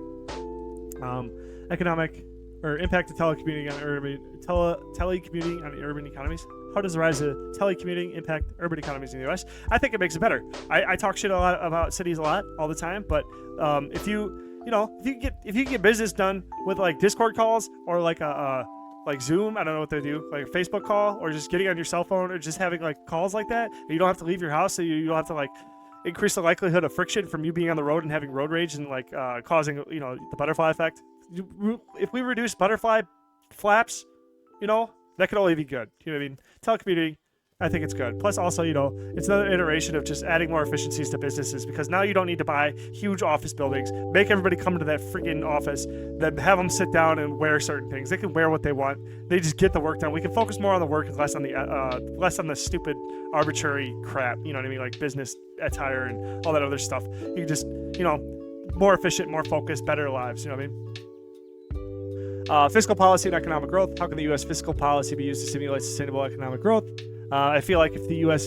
doesn't spend money on things that are stupid, again, we'll just bring back the whiteboard. We'll take the fiscal policy, we'll write everything that we spend money on, and we'll put it in another column, and we'll go, is this bullshit? Or, we'll just go low bullshit, medium bullshit, high bullshit, and then like return. Just measure its return and compare the return of all the things we're spending our money on the things that give us the most return and the things on the less return, and then just take money away from the things that don't give us that much return or cut them off the list in the first place, and then like maybe add new things to the list for a fiscal policy that like encourages people to work more or become more advanced in degrees, better employees, better whatever. I think that would be a good way to stimulate sustainable economic growth if we just did it like had a more holistic approach like that. Though I don't know anything about the fiscal policy and how they adjust it and stuff like that. It's just like just common sense approaches, you know what I mean? Like try to do better and therefore probably do better, but like instead of just avoid complacency and stuff like that. I think that's the best way probably to go about that. So tech monopolies on the economy. What is the impact of tech monopolies and on the U.S. economy and consumer choice? I think monopolies are so if these monopolies are being maintained by government assistance, that's stupid, and then that government assistance should go away so that like other tech companies can knock these people off the top or force them to remain on the top by becoming better companies. So that is the solution to that question. If we have tech monopolies that get complacent, refer back to my last answer to that last question, it will probably turn into bad things for the consumer. Addressing the digital skills gap. How can the U.S. address the digital skills gap in the workforce? Well, we can start implementing AI. Like I've learned a lot of things from ChatGPT, and if we just expanded its parameters and just made it more widely available, which OpenAI I believe is doing a fantastic job of making AI widely available for consumers, because this tool, like if you were to put a value on it from like, let's just go back 100 years, 200 years and ask them if you could have a device that you could ask any question, it could spit out pretty much any answer you needed. Based on all, like if you could have the entire human consciousness on one server or on one device, and you could ask it any question, and then anybody from anywhere instantaneously can answer back to you with like 80% certainty just to get you started, how much would you pay for that? And they'd probably say, well, I'd give you so much money, like so much more money than they're charging us. Like $20 a month for ChatGPT4 is just like a ridiculous amount of value. You know what I mean? So the best way to address the digital skills gap in the workforce would be to implement more AI, deploy more AI. More people probably need to open up more schools using AI to help people train. Companies also could just start developing their own schools, like Salesforce. Salesforce, I don't really like the company because whatever. I think they seem really weird, but they did do that part really well. Also, too, like then another example of that would be like my mom. I don't think she had a college degree in like IT, but she was one of the earliest software developers, and she had like her own business, and she had like 1 million clients because she, it was back when like before Quake 2 came out. It was like back when like I remember getting dial-up first before everybody in my town, and then you got those like AOL discs and stuff like that, and then my mom, like she was like how she got clients. She didn't have a degree, but she had Microsoft certification. So Microsoft would send, you take the test for Microsoft. She gets certified. They'd send her a degree, frame it for her, so then she could use it on her business to like showcase to people that she knows what she's talking about. Plus, they also trained her in just like Microsoft systems and just software, and like she did like early internet security for like banks and stuff. So like it was like really good. So like if businesses and companies just steered more into education themselves and just took it upon themselves to educate people, and it'd be a self-feeding loop, you know what I mean? It'd be really good. Like apprenticeships for like ammonia tech, they do the same thing. Apprenticeships for welding, apprenticeships for all this stuff. Like you could just apply that across the digital. There's just a lack of digital education probably available for average people to get into. Number 60 is economic impact of air and water pollution. What is the economic impact of air and water pollution in the U.S.? I think it is high, probably high. It's probably causing a lot of health issues we don't really know about. And we should probably start doing stuff about it. I guarantee in that problem, there's probably a financial solution which would stimulate economic activity. I guarantee it. So, I mean, I think we just start studying, start researching, and then start, putting those seeds out there. Hey, you want to make some money? So you just need people to take the first steps, and then other people try to copy them, and then, we just get the ball rolling there. Yeah. Role of unions in modern economy. What is the role of labor unions in the modern U.S. economy? I don't want to say too much about unions because I'm in one, and I feel like they're not really doing anything for us. But I don't really see what they're doing, so... I will say that. I don't really know what they're doing, so I can't really say that, but it seems like they're not doing a lot. I know unions are good for certain instances, but for what they charge based on what we get from other things that charge similar amounts of money, I feel like it's not worth what they're giving. You know what I mean? Like, I know there's a few labor unions out there who just want some like recent labor or strikes or whatever, and now they got like some major increases and stuff like that, but we'll see the ramifications of what happens to those companies because of that. Because if you go on strike to get a raise, I feel like that's not good for relations between the union and the company. And who knows? That's just kind of my take there. I don't want to talk about unions too much because I don't want to like misspeak because I'm ignorant. Economic implications of space exploration. What are the economic implications of the U.S. space exploration initiatives? Well, nothing until we can get into space. So I think we need to perfect our economy on Earth before we even start talking about space. So media influence on economic perceptions. How does the media influence public perception in the U.S. economy? I think it influences them quite a lot. I mean, like, so there's leaders, there's followers, and then the followed. You know, and the followed, they tell their people. It's just a simple way of like how bodies of humans, they act as like a body, like a big line of ants. You know what I'm saying? Like they're like a bunch of ants. Ants, they follow the queen's initiative, and they live for the system. So like one ant by itself is very limited, but if you got a whole system of ants together, they can make some crazy advancements. It's the same thing with humanity. So you got leaders, and you got who they're leading, and those people, the leaders, have more of a responsibility to make sure that they're giving their people good information. How does media is just they're just companies of leaders. You know what I mean? Like CNN is an authority source, Fox News is an authority source. Whatever, I don't even know that many media influences. But yeah, they're just leaders. They're just new forms of leaders. They're just organizations that are just acting as leaders, advising their people. And they have all of the influence. They have all of the perception on the U.S. economy. How does the media influence public perception in the U.S. economy? Well, yeah, they obfuscate it a lot. I'm sure, some of them are doing a good job. But I'm sure some of them have no idea what they're talking about. So who knows? I think the economy is always doing good because the economy is going to do what it does. You know what I mean? But like they may be saying that we're all going to die or something like that. Like, oh, we're going to run out of oil. Oh, because the cost of stuff is going up, we're going to run out of it or something like that. It's not necessarily how these markets work.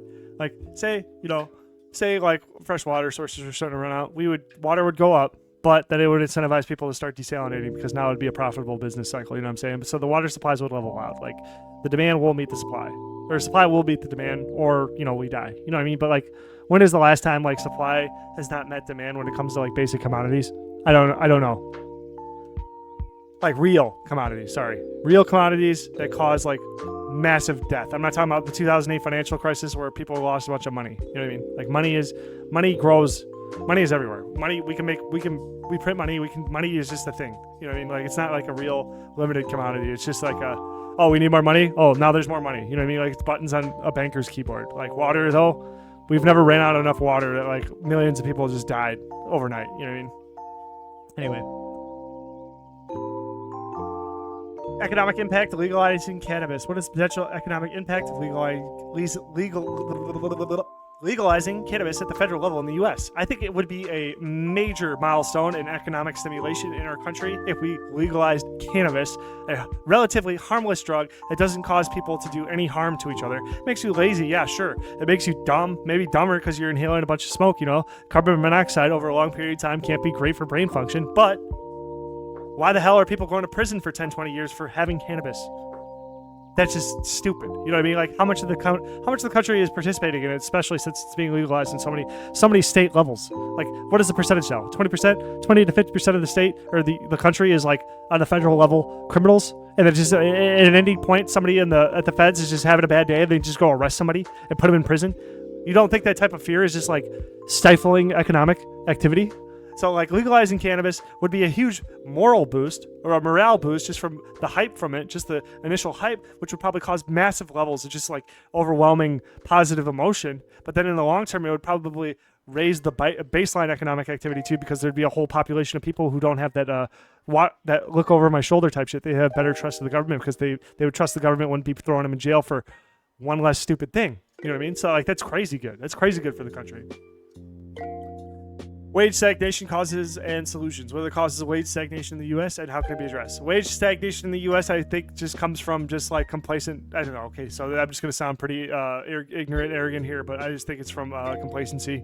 I think that like companies aren't trying. They're just trying to do the status quo because it's just a job, bro. It's just a job. I'm just a middle manager. I can't make any actual positive changes. I know you're going through a lot.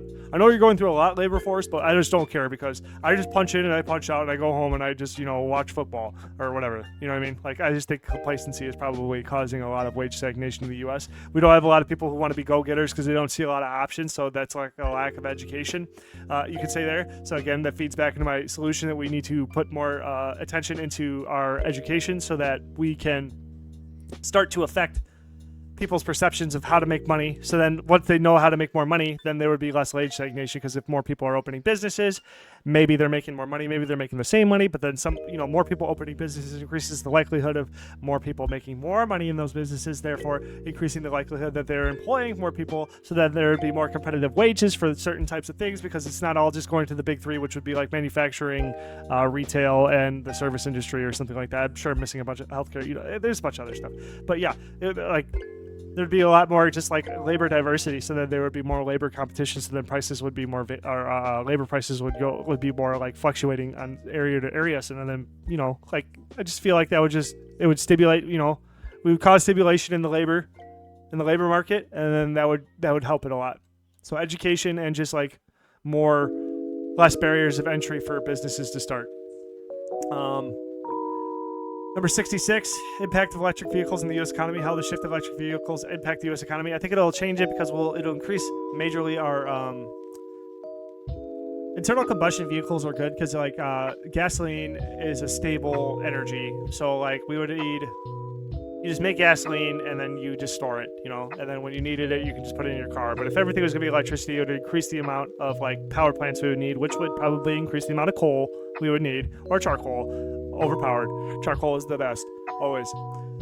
So if we shifted to electric vehicles, we would probably need a lot more energy into our grid, which might cause a lot more issues, but I think it would cause, I don't know. I think energy is one of those things that like is controlled by too few groups, I guess. So like maybe there'd be like different ways people would be charging vehicles. I don't know. I don't really know. Is it okay that I don't know a question? Okay. I don't really know how it's going to impact it. I like electric vehicles. It'll diversify it. So I mean, maybe car companies will have to adapt and make better products, instead of just adding more features to the cars, they'll actually make more, better, more efficient cars. So yeah, who knows? Regulating big data in the U.S. How should big data be regulated in the U.S.? I think it should be regulated. I think you should have to be more transparent with us and kind of like, instead of like putting everything behind big walls of text, they have to like release videos that people can easily digest and then like consent to like stuff like that. Plus, also, I just heard from my girlfriend that like timelines today, timelines on Facebook are like showing ads now. So there's no way that like Facebook has to like, how could you whatever. I know it's like free to use. They're providing a service for us and stuff like that, but can't they just be like not dicks and like actually like monetize for the users if they're going to post ads on them, or at least let them know to like let them get monetized, and like maybe like have like Facebook credits or something for like a stupid Facebook store that they can like buy cool stuff for their pages or something like that. Just do something, give something to people instead of just like exploiting us at every little I don't know, it just seems like super shady, super sketchy, bro. Like I don't know, regulation, I don't know how you even begin. I guess the government could be like, hey, stop being dicks, hey, can you guys chill? Maybe advocates in the political system can like go and meet with like these big tech companies and then like make pleads on our behalf. You know what I mean? Like maybe they'll just do it on their own accord. You don't need to like make laws to regulate them. You know what I mean? Like I always try to appeal to people's mercies.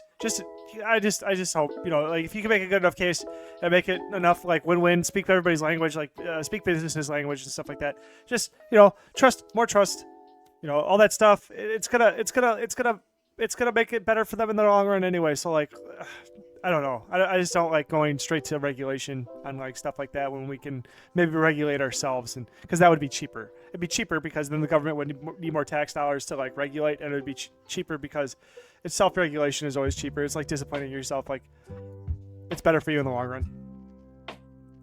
Economics of recycling in the U.S. What's the current state of the recycling industry in the U.S. and how can it be improved? Well, public recycling is stupid. It's just another friggin' waste management system. It's just another landfill. Like, you have to like do all these things, or else the recycling company won't actually recycle the bottle, whatever. Like, if you got any food product in a plastic, like, they can't think of any other way. They have to make it like, oh, we won't recycle unless it's the bare minimum, easiest way ever. I mean, I think it should be probably handled in the private sector, because then they have an incentive to actually make money instead of it just being like a tax-funded system. I don't know. I'm not talking crap about recycling. The fact that we're even trying to recycle is probably a good thing, but I just don't like how we go about it. Like, recycling is like such a nuanced topic that, like, define recycle, and then we can start talking about the recycling a lot more. So then number 69 is balancing national security and economic interests. How can the U.S. balance national security concerns with economic interests? I think they go hand in hand. You need more national security for us to have economic prosperity in the country, because if we're worried about getting attacked by foreign invaders all the time, or terrorist attacks, or all this other stuff, that we're not going to be spending time being productive and trying to make money and do stuff that's like non-essential. You know what I mean? Like, it's just they go hand in hand. So number 70 is public transit and economic development. How does the development of public transit systems affect economic development in the U.S. cities? More public transit systems. It's a good. I believe it's a good use of tax dollars, because it creates just baseline systems so that people can move around and operate in cities better without having to bear the responsibility of themselves of buying like motor vehicles and maintaining them and stuff like that. They're really expensive, and honestly, I almost recommend to people don't even get vehicles when they're on their march to. If you don't need one. Like, you're in a city, like, especially if you're in a city. If you didn't listen to my advice to leave a city and get the hell out of all the cities, and you really probably don't need a car. You can walk places and stuff like that. Yeah, it sucks. I mean, like, you got bus systems and stuff like that too. You got trains and buses and stuff like that, plus taxis and all this other infrastructure in place that you could, like, especially like Uber and stuff like that. Like, now you don't need to drive. So now that you don't need to drive, you can let other people do it for you. You can start focusing on spending more of your time making money and, like, cutting costs, keeping your costs down. Like, keeping costs down is one of the best ways to, like, financially climb. Is like, so get by with the bare minimum that you can. It's a lot easier if you're single. As soon as you get a girlfriend and stuff like that, it becomes a lot more like you have to compromise and negotiate and stuff like that, because now you have conflicting interests and stuff like that. But, like, if you're trying to, like, jump to the next economic rung, you need to just, like, control your costs and then start to make the climb, because then if you control your costs while you're making the climb, then as you climb to the tax brackets, then you just keep your costs down. And then once you get to a place where it's more comfortable, you can start adding more decadent spending on. So public transit systems are really good. Economic impact on aging infrastructure. What is the economic impact of aging infrastructure in the U.S. and how can it be addressed? More money. It's a simple question. More money and more labor putting into it.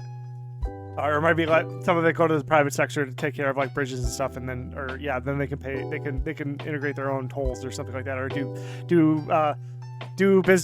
deals with businesses in the area to pay to maintain or something like that. Rising cost of living. What are the causes of rising cost of living in the U.S. and how can it be managed? The causes of rising cost of living in the U.S. would probably have to do with, like, inflation and us printing money from the last, like, post-pandemic type stuff. Plus, you have instability in the world, so that it's like it's harder to find labor and all this. This is probably a super nuanced topic that I have no business talking about.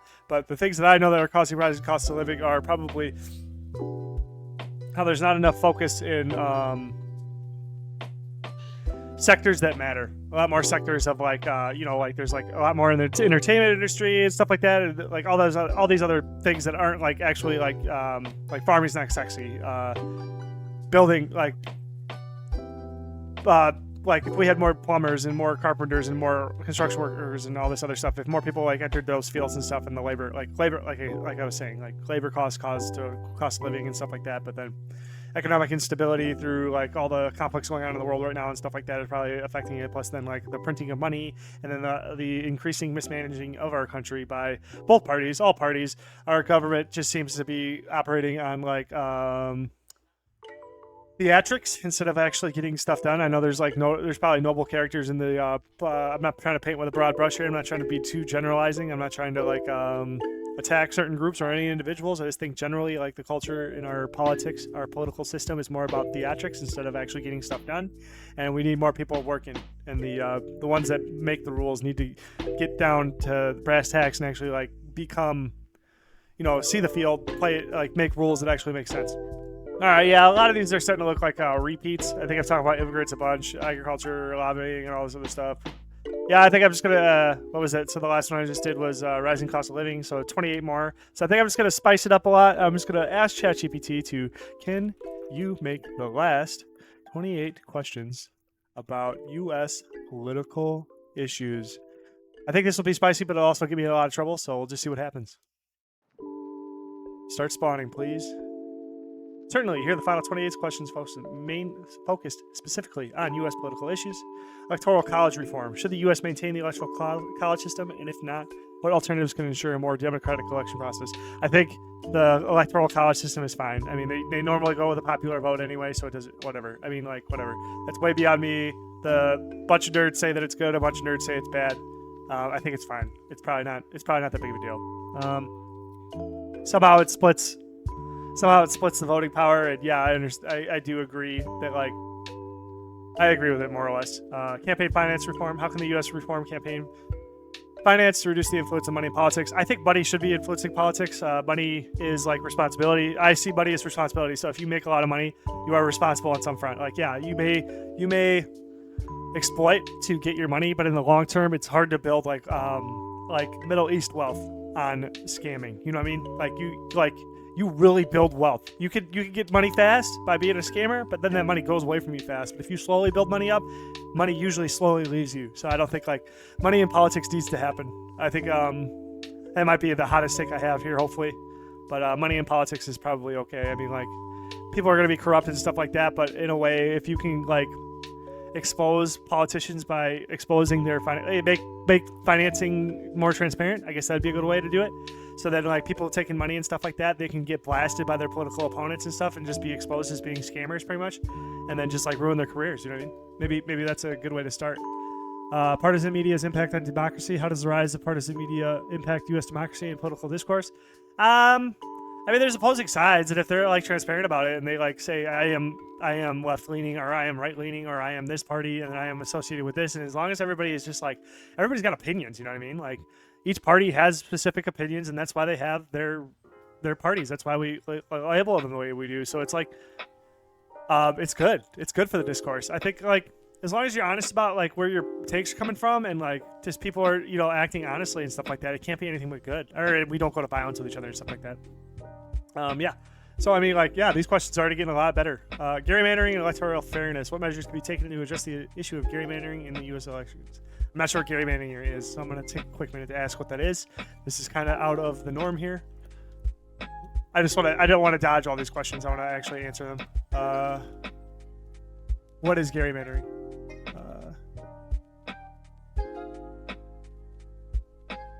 And then I'll just ask it and just go to the next question and come back to it. Term limits for Congress. What would implementing term limits for Congress members improve political accountability and effectiveness?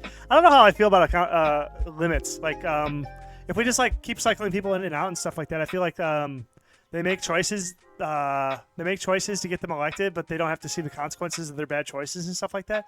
So I think, like, personally, I mean, I don't know. Like, I'm willing to talk about any opinion I have.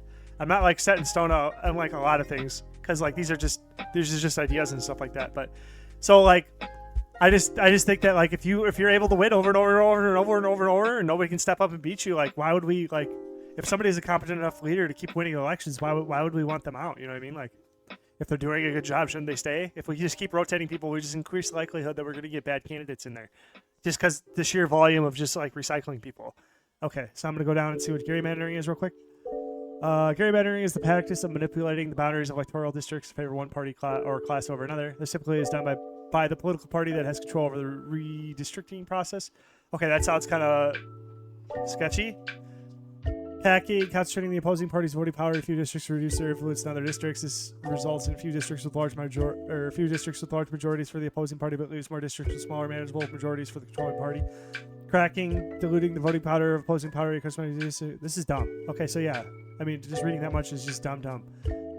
What measures can be taken to address the issue of gerrymandering in U.S. elections? I would just say gerrymandering, stupid, dumb. And like, if you can catch people like just try to mess with lines and stuff like that, then just freaking call them out and they should get freaking, I don't know, shamed and maybe just make a rule against it. I think that's a simple way to just save people's reputations, I guess. But like, yeah, this is probably not a good thing. Term limits for Congress, we already answered that. Role of super PACs in elections. What is the impact of super PACs in the U.S. elections, and should they be reevaluated? Super PAC, from what I understand, is like an organization that takes donations on behalf of a party.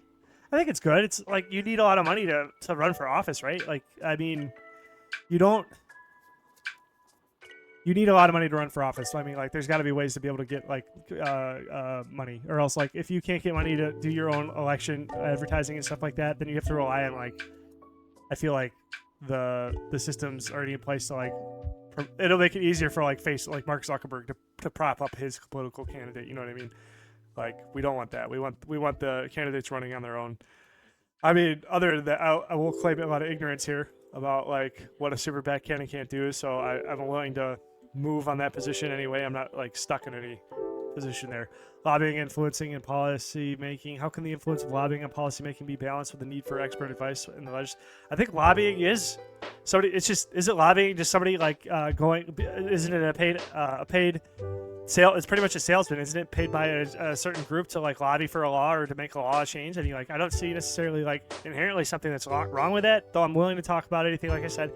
I don't think there's anything really wrong with that. Like, you should, like, as a group, like, say you have a business and you're in an industry and you need to make a law because you foresee a problem happening in your industry.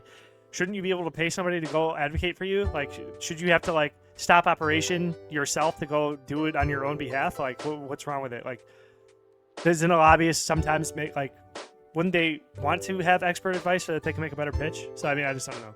Voter IDs and voter ID laws and voting rights. How do voter ID laws impact voting rights and election integrity in the U.S.?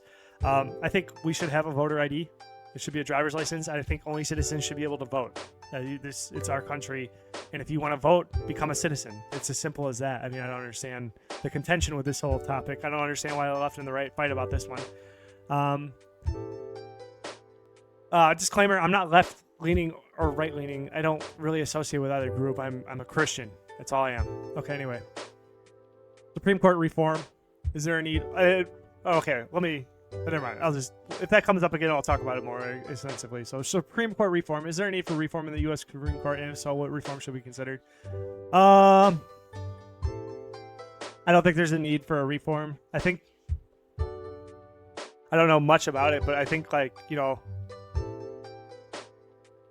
the court is doing an okay job. We have a lot of different opinions on the court, and yes, they may be political aligned and stuff. Maybe that's what we need to do. We need to maybe we need to make better picks, make a better picking system so that like the U.S. Supreme Court judges should be more like like secular religious figures. As cringy as that sounds to say, they should be like Judge Dredd obsessed with the law, like it's their religion, not like a fucking like their bias is towards the legitimacy of being correct, like autistically correct, if that makes sense. You know what I mean? Like, instead of I am a conservative judge, or I am a liberal judge, or I am this judge or that judge. Like, even if you're a Christian or a secular, an atheist, or a liberal, conservative, what are the other ones? Libertarian, anarchist, any political group shouldn't matter. You shouldn't, as a Supreme Court judge, you should be associating with your love for the law, and you shouldn't be like, none of those other things should influence any of your decisions. Like, you should be so obsessed with being technically correct in the law. That's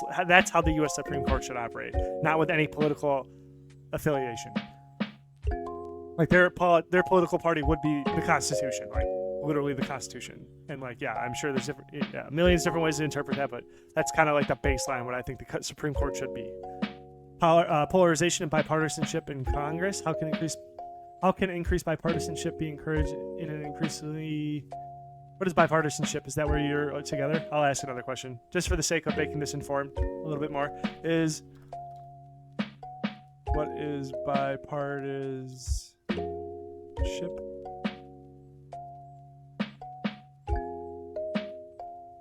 Yep. Okay. Cooperation. I was right. Okay. Sorry. Dead space. Sorry, didn't mean to do this. That's why I didn't want to like do any researching, because I was already dead space. I don't want to be there. How can increase bipartisan? I think just unity in the parties in general. I mean, like this is the thing I've been trying to I've been kicking this dead horse this entire series. Like, it's like the more disunity we have as a country, the worse off we are. The more we can just compromise and be unified as a country, in any regard, is going to be better. Like, yeah, we could be different political parties and disagree on a few things or things like that make us the difference between, Catholics and Lutherans, but they essentially believe in the same leader. That's why they can get along. You know what I mean? Like, I know, yeah, I mean, we need more bipartisanship in everything. We just need to be more unified. Even if it's a bad idea, we should still be trying to do it together. You know what I'm saying? Like, I play Smite, and in Smite, I played support a lot. I usually fall into that role. And as a support, you cannot win the game by yourself. You literally have zero influence on the game. You are a multiplier. But if your team is zero, this is such a frustrating feeling. If your team is zero, you can only multiply. No matter how good of a support you are, your team output is still zero. But so if you could also be a divider. So as a support, so like say your team level is 1. If you are a 0 support, so you're doing something against what the 1 is doing, then you are hurting the team. Like, you have to, like, even if you're a pro, you're a professional player, you're the best player in the game, and you're still support, and that player, that ADC, that attack damage carry, you need to do what they do, because if you're not doing the same thing, your team will not win, because you need that person to win. So you have to, that's the same thing with our country too. We all need to be all in, even if it's a bad idea, but we need to, like, be on the same team about stuff, or else we cannot win. We cannot, like, keep being a good example for the world, and somebody else is going to take our spot, and we don't want that. You know what I mean? Like, why would we want? Why we're number 1 or number 2 or we want to rise the ranks in the hierarchies for like country GDP and stuff like that. We want that because economic prosperity. I mean, like, who cares if we're better than everybody or if we're worse than everybody? I understand that, like, on a level, like, we should all be valuing each other no matter how, like, our outputs or anything like that. But it's still good for the world if we're number 1. I mean, it can be anybody, but why not just be us? Why wouldn't we want to just be number 1 and just live like, I don't know. I just don't understand how we wouldn't want to be number 1. Anyway, yeah, let's just move on. Presidential war powers. Should the war powers of the U.S. president be more restricted? Nah, I think it's fine. I think I'm not for war in general at all, because I was just talking about unity and stuff like that, and I do believe it needs to expand beyond our waters too. But war has to happen sometimes, and like the leader of our country should have more powers. I don't know how else would we do it. I mean, like, if we restrict it too much, then like if we do really need to, like, another Hitler comes out, like, and we're still infighting about if we should go to war or not go to war or something like that, then he like wipes out 20 million more Jews or something like that, then that's probably not good. Impact social media on elections. How does social media influence U.S. elections, and should it be regulated in this context? The only influence I think it needed, or I think social media like insanely influences elections and stuff like that, because it's weighing general public opinion. But there's all these other medias that are also doing that anyway, so I don't care if they are or not. The only thing that I get hung up on is the transparency of it, the honesty of it. They need to tell us that they are. They need to just be upfront, be like, hey, blah blah blah blah blah, we support this guy, we don't support that guy. And I think as long as it's honest and transparent, then we can decide whether to participate in it or not. Then, like, you know, consensually, it's good. You know what I mean? So I think that would be good. So regulation, only if we have to, you know what I mean? But, like, other than that, like, somebody should just go up to, like, Zuckerberg and whoever else. Like, Jack Dorsey was super weird about his, like, yeah, Trump's crazy, but you could have just, I don't know, like, 2016 kind of was one because people were trying to, like, stop him from winning. And then, like, 4chan pretty much, like, won the election for Donald Trump pretty much just because they were trying so hard to control the election when they could have just, like, let him beat himself. But nah, they just had to, like, whatever. I'm not going to say too much about that. But, in another video. Whistleblower protection in government. How can whistleblower protection be improved in the U.S. government agencies? I don't know. How can you? I mean, like, it's such a sketchy thing to blow the whistle on the people who have the authority to kill people or not. You know what I mean? Like, I don't know. You can establish another, like, night watchman secret, like in Naruto. You can have, like, the Anbu Ninja. You know what I mean? Like the secret police that protect whistleblowers or something like that, who's like, this is kind of like, it's just another religious organization that is sworn to protect the Constitution and those who seek to protect it, and something like that. I mean, shy of, like, a bunch of anime plots, I don't really know how we would protect whistleblowers in government more, because, like I said, they are the authority that decides who lives and who dies in our country. So it is super sketchy to even, like, want to deal with them at all. And if you want to blow the whistle on them, you are oof. Yeah, good luck, buddy. I mean, there ain't no protecting you. You know what I mean? Voting accessibility. How can the U.S. improve voting accessibility for people with disabilities, the elderly, and other marginalized groups?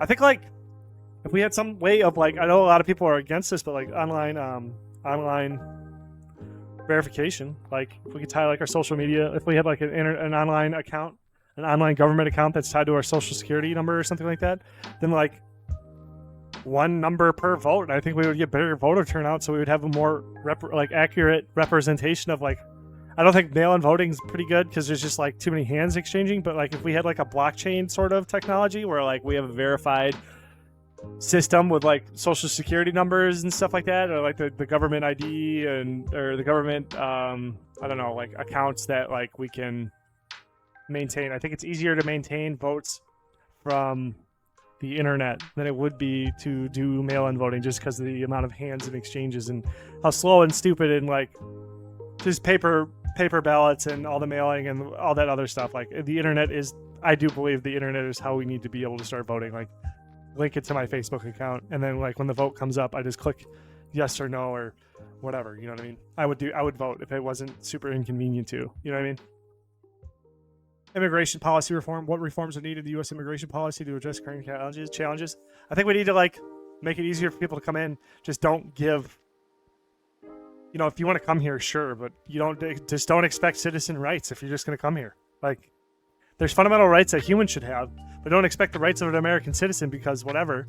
And like, we just need better ways to keep immigrants accountable. And I'm not saying like that to be mean or anything like that. Just so they respect the laws of the land, so that we can trust them and they can trust us. It's like ultimately to bring more people together.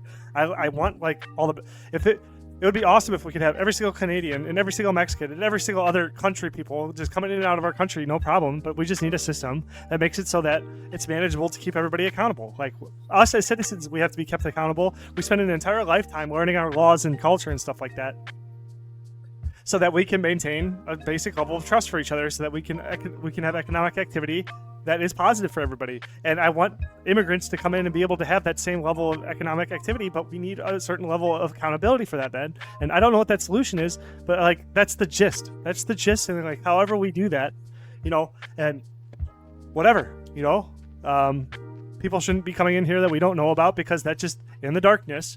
I'm not saying this from a religious thing, like just literally in the darkness is where crime happens. Like you know what I mean? So like take that in an abstract point of view. If they're coming in here in the dark and we don't know about them, that's where all the sketchy people would be going, right? Like all your drug smugglers, all your kidnappers, all your slave traders and stuff like that wouldn't probably not be wanting to be held accountable. You know what I mean? Like that's all I'm saying. Gun control and the Second Amendment rights. How can the U.S. balance gun control measures with the Second Amendment rights? Here we go. This one's going to get me in trouble, okay? I think I should be able to have guns on my property. And then we could talk about everywhere else. You know what I mean? Like, I should be able to have a gun to defend myself in my car. I should be able to have a gun in my house to be able to defend my family if, like, people want to break in. That's about it. But we could talk about everywhere else. You know what I'm saying? Like, I shouldn't be, like, if you want to say, hey, I want to regulate how you walk down the street with a gun, I'd be like, yeah, you're right. It's public space. We share it. We should talk about it. And that's my gun policy. That's my gun. But like on my property, who are you to tell me what to do? You know what I mean? I'm not telling you what to do on your property. You shouldn't tell me what to do on my property. And I know that comes with limits, obviously. Like probably shouldn't be able to have a nuclear weapon on my property. You know, that's not what I'm saying. But that is I think a pretty mild take on guns. And yeah, I mean, like that, if that opens conversations up with people, whatever, you know what I mean? Like, whatever.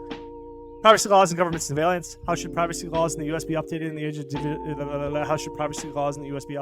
of digital surveillance technology? I think I mentioned this in my last video. I don't think anybody's going to be listening through it to try to find it, so I'll just restate my take.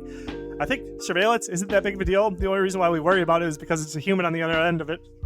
But with like advancements like AI and AGI and stuff like that, if we just had layers of AI coded with what moral system we wanted them to run on, that everybody can kind of more or less agree to, it wouldn't be that big a deal. Because like we walk around and cameras look at us all the time while we're in Walmart and nobody gives a shit. It's because you don't steal. So, but it is weird if you knew like your mom was on the camera watching you while you're walking through the store. Because it's just, I don't know. Maybe you don't care, but I don't want my mom watching me shop. You know what I mean? So like, or like my worst enemy. You know what I mean? Or like somebody who like used to bully me in high school. I don't want them watching me on cameras. Or I don't want them in the government surveilling me either. You know what I mean?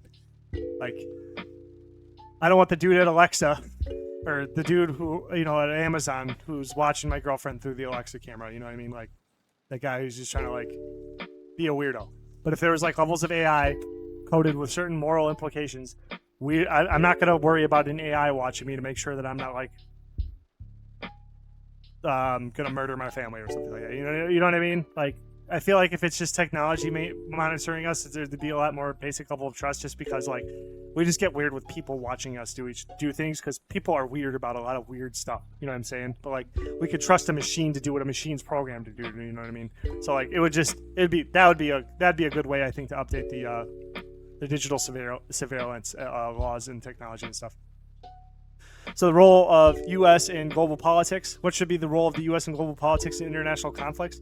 Whatever we have to be. You know what I mean? Like, I think there should be like the UN's pretty good, NATO and stuff like that. I think like there needs to be more globalist presence, like treaties and leagues of nations and stuff that like keep superpowers in check and stuff like that, or just keep countries in check and stuff. Because like there should be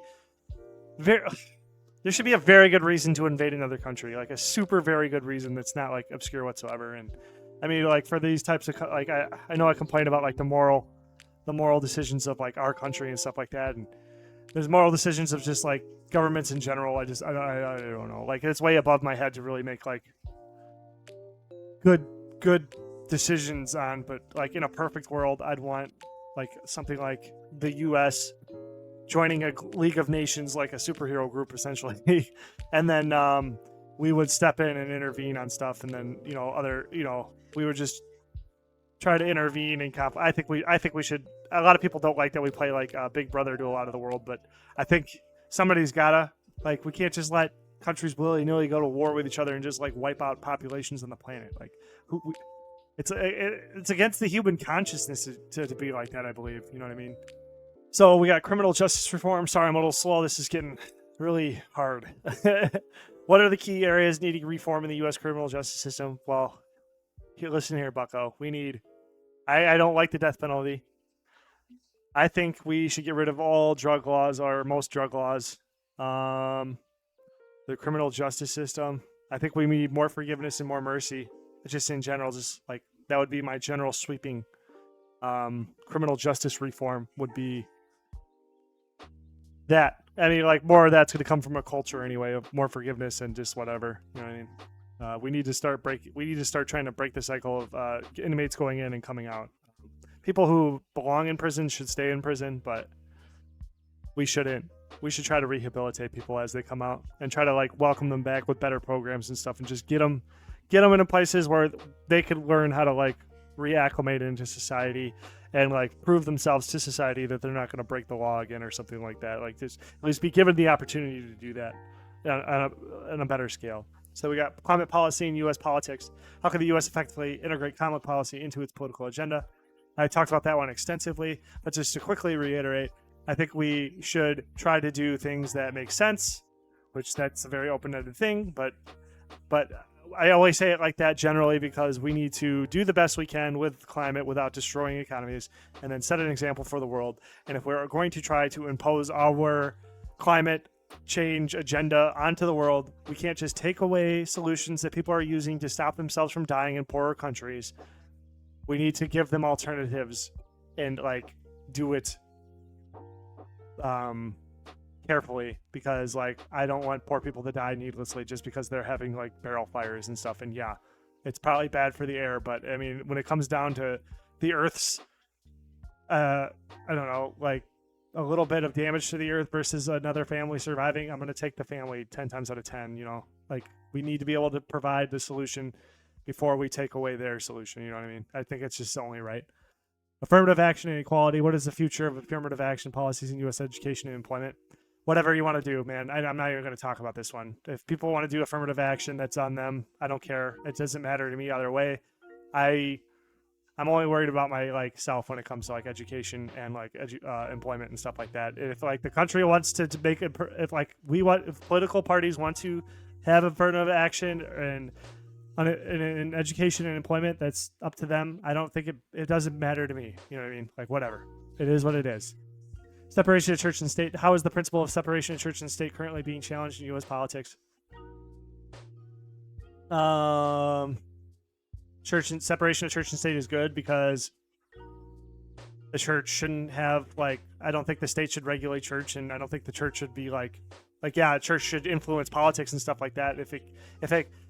But taking it out of the state's hands makes it so that the church has to actually argue its point of view from more than just because the Bible said so. And I think that, the Bible has, the Christian faith has a lot of arguments to convince everyone that it is a good way of being. I don't think it should have to use the state.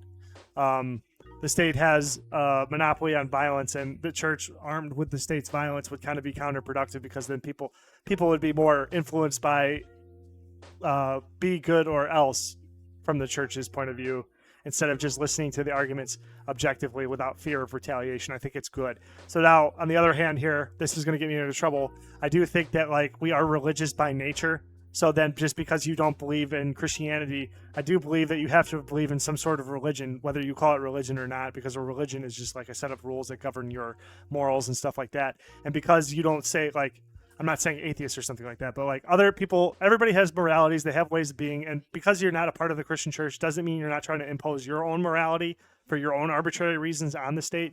So, I mean, I think it should just be no group should have allowed, the state should stay completely neutral when it comes down to spiritual groups or whatever, moral groups, whatever. The group should, it should come down to a battle of ideas, and then the state enforces whichever battle wins. You know what I mean? That's kind of how it should, whether that's Christian or secular or whatever, it doesn't matter. That's what the whole democratic process is for, is that we're all deciding what we want to do moving forward. And if we all want to march into destruction, who am I to say that we shouldn't be allowed to vote for that? You know what I mean? Who am I to say, you know what I mean? Whatever. Police reform and public safety. What reforms are needed in the U.S. policing to improve public safety and trust in law enforcement? This is a good one to end on. Was it 23 or did it say 28? 28. This ain't a good one to end on. So this is police reform. I got to do 5 more. So police reform and public safety. What reforms are needed in the U.S. police to improve public safety and trust in law enforcement? Well, a quick one would be issuing traffic citations through the mail. If the cop catches you on cam and they can send that in as evidence, and then a judge can be yeah, they were speeding or whatever. Here's what your radar gun says and stuff like that. Ticket issued. And they send it to you in the mail. They shouldn't need to pull you over and then ask for your license and then freaking pull you out of the car and then do a drug search and then add all these extra interactions between the police and civilians, because people in uniform, I know they're there, but you are a hazard. You may be a nice guy, a nice gal, whatever, but you get to decide whether I live or die in the moment. You know what I mean? So you are dangerous. I know, and to us, and from your point of view, every civilian is dangerous too, because you don't know which one's going to do. So I mean, that's a powder keg waiting to happen, and we've seen it play out multiple times. So I mean, it's just, we just need to reduce the number of interactions between police and people as much as possible. The police should be showing up to fix problems. If there's a fight breaking out, the cops show up and then they beat the crap out of everybody and take them all to jail. You know what I mean? That's what the police do. The police are an enforcement agency of the state. They shouldn't be interacting unless they absolutely have to. So stuff that is victimless crimes, they shouldn't be interacting. They should just be making observations, making their cases, and then you guys can fight it out in court. There doesn't need to be a police-civilian interaction. You don't need to arrest somebody for resisting, if they have it's outstanding tickets for them or whatever. You don't need to arrest them in the car right there or something like that. You could just issue a warrant for them and go get them later. I know maybe I'm sounding super ignorant. I'm pretty sure I'm sounding super ignorant to somebody somewhere, because having an opinion, somebody's going to get mad at you. So I mean, that's what I'm doing by doing this on the internet. So I mean, that's where I'd start. Also, different capturing methods, but that's a completely different conversation. I got into arguments with about people that for everything, we need levels of escalation. We need technology in between doing nothing and then a gun. You know what I mean? Because if you only give them a gun, their only option is to use a gun. And I know there's a lot of options that aren't as effective, like a taser. And I even talked about a net bazooka, and that'd be sweet. But then some guy was bullying me in response of, instead of having a conversation, they just mobbed and called me a troll and stuff. So I mean, whatever. I mean, if people want to hear me talk about that, I'll talk about it, but whatever. I got to ask the ChatGPT. You missed 5 questions, my brother or sister. Can you quick hit me with them?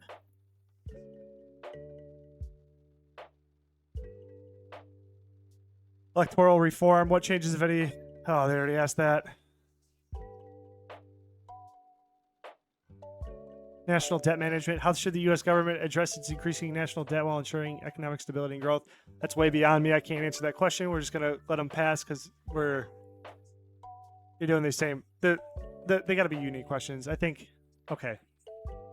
Can you ask me 5 unique questions? I'm gonna edit this part down because this is a lot of dead space and this is what I was trying to avoid. But we're gonna get to the the deepness. I think like I've done like 20 and then 40 and then 80 or 20 and then 40, and now I'm asking it in the same conversation for another 100. So it's gonna be kind of hard for it to generate like on this scope, whatever. Technological ethics as AI continues. Yes. How about that one? Yes. Technological ethics. As AI continues to evolve, should there be an international treaty on the ethical use of AI similar to the Geneva Conventions for warfare? Yeah. I think there needs to be a lot of consideration. We need to what is that called? Man, I'm getting to the end of this. It's getting really hard to come up with words. Sorry. Proactively start making laws for the inevitability, maybe the maybe eventual inevitability that AI might be conscious life in some way. I don't know, like this sounds super sci-fi, but I think we should play safe here because if it does emerge as a conscious life, we shouldn't be abusing it. I think that's just a baseline level of like morality. Okay, this one's different, so I'll just try to answer it. Space exploration policy. Should space exploration be primarily a government-led effort, or should private companies take the lead, or what regulation should guide this? I think what regulation should guide this? I think it could be both. You know, if the government wants to, dedicate resources to it, like maybe they think from a military point of view that's good for it, then they can just slide some of our huge budget there. Cool, good for them. I think that if people want to vote for that, they can vote for that. And that's how the government should be deciding whether they do it or not. And private companies should be allowed to do it. And the government should be regulating the private companies because they'll be making rockets and then launching a bunch. You know what I mean? Like this is where stuff gets dicey and the government becomes really, try to prevent, like proactively, like try to mitigate some of the potential mistakes that private entities might commit. Like, say a rocket explodes in the atmosphere, they just added a bunch of space debris up there. It's going to destroy like the next 100 satellites that try to go up, something like that. Maybe they could just have a conversation with experts in the field or whatever, and then, try to make, reasonable laws and then keep them loose and fluid so that if like it's not necessary for these rules to exist, they can just quick pop them out of existence. Or if they need to be more bared down on, they're ready to implement other strategies. So yeah, that is how I would do that. Number 3 is environmental philosophy. How should societies balance the need for economic development with the imperative of preserving natural ecosystems in the era of climate change? I think that's a pretty straightforward answer, and it is we should do our best to protect natural ecosystems, to protect life. More, like I said, my moral position is that we should try to do our best to preserve life, all life, and that makes things pretty tricky because there's a lot of life around us. Even your lawn, it's alive. But I think we can coexist. The Amazon jungle is a perfect example of that. I think the Amazon jungle is just a giant machine pumping life, like all this technology is just waiting for us. Like there's probably millions of medical treatments just waiting for us in the Amazon jungle just to discover, and different systems of like machinery and different ways things do things, which is just waiting for us to come discover it. You know what I mean? Like, and that would be the benefit of being moral towards all life. Anyway, yes. Future of education. In a world where information is readily available and evolving rapidly, what should the primary focus of an educational systems be in the 21st century? Bare minimum. I think like school needs to be cut from 12 years to like 4. Like personally, this is going to be another video. I'm going to advise people to try to drop out of high school as soon as possible. Graduate early. I'm not saying drop out, but like just enter the labor force as fast as possible. Skip college or go to college while you're working. Education just needs to be the bare minimum to get you to the game. You know what I mean? Like think about tutorials in a video game. Do you want a tutorial that's like an hour long and tells you every little step, or do you want a tutorial that's like quick, bang, boom, bang? Here's what you need. Have fun. Get in there. Do some damage. You know what I mean? Just think about it like that. Like they're very similar parallels. I think they're very similar parallels. And then number 5 is global health initiatives. Considering the lessons from COVID-19 pandemic, how should global health initiatives be restructured to better prepare for future pandemics? Work on your optics. I think I just mentioned this in my last video, but I'll just hit it a little again. Work on your optics. Be more transparent. You guys seem really like, I believe it. Like everything you were trying to do was like scientifically correct based on your evidence that you had and stuff like that. And that is the best we should go on. You know what I mean? Like you guys discovered things. We should go with that evidence, and you're the expert. You know what I'm saying? You're telling us stupid people what to do, but you were super sketchy about every step of the way. Like, you started off by saying 2 weeks, slow the spread, and that turned into like a whole year or some crap like that. And then you didn't even bother to stop and address it. You know what I mean? Like, that you guys like totally fumbled that optically. You know what I mean? Like, you could have done so many different things. Maybe you need to talk to some YouTubers. Not me. I'm not good at this type of stuff. I'm good at like just talking and talking and talking. That's just all this is a representation of. But my opinions need to be probably really ironed out, because big challenge to quick spitfire 100 of them will probably leave a lot of holes open in a lot of my opinions. That if somebody takes the time to talk or listen to everything I'm saying here, they're going to have a lot to say about what I have said, which is fine. You know what I mean? Anybody who's talking about this many things in this short of a time period, they're going to have holes in their story, because my throat hurts. Anyway, so that is what I believe to be 100 ChatGPT hard questions, economic. Some of them seemed a little repetitive, but, you know, give ChatGPT a break. It's just an AI. I really hope that this was entertaining. And this was kind of a crazy challenge for me. This is going to be a really long video. I can already feel it. This is like super long. My throat hurts. I'm here grinding. This is just more practice for my commentary. I'm just trying to increase my volume, trying to see what my limits are. I feel like this is gonna. I'm gonna feel this one tomorrow in my voice. I know I talk a lot, but this is really pushing it for me. Yeah. So I hope you enjoyed. Remember, again, like I know this is kind of cringe to say, but please subscribe. Please like, share content. You know, I'm gonna keep going. I'm gonna keep grinding. I'm gonna keep putting out content. I'm gonna keep trying my best.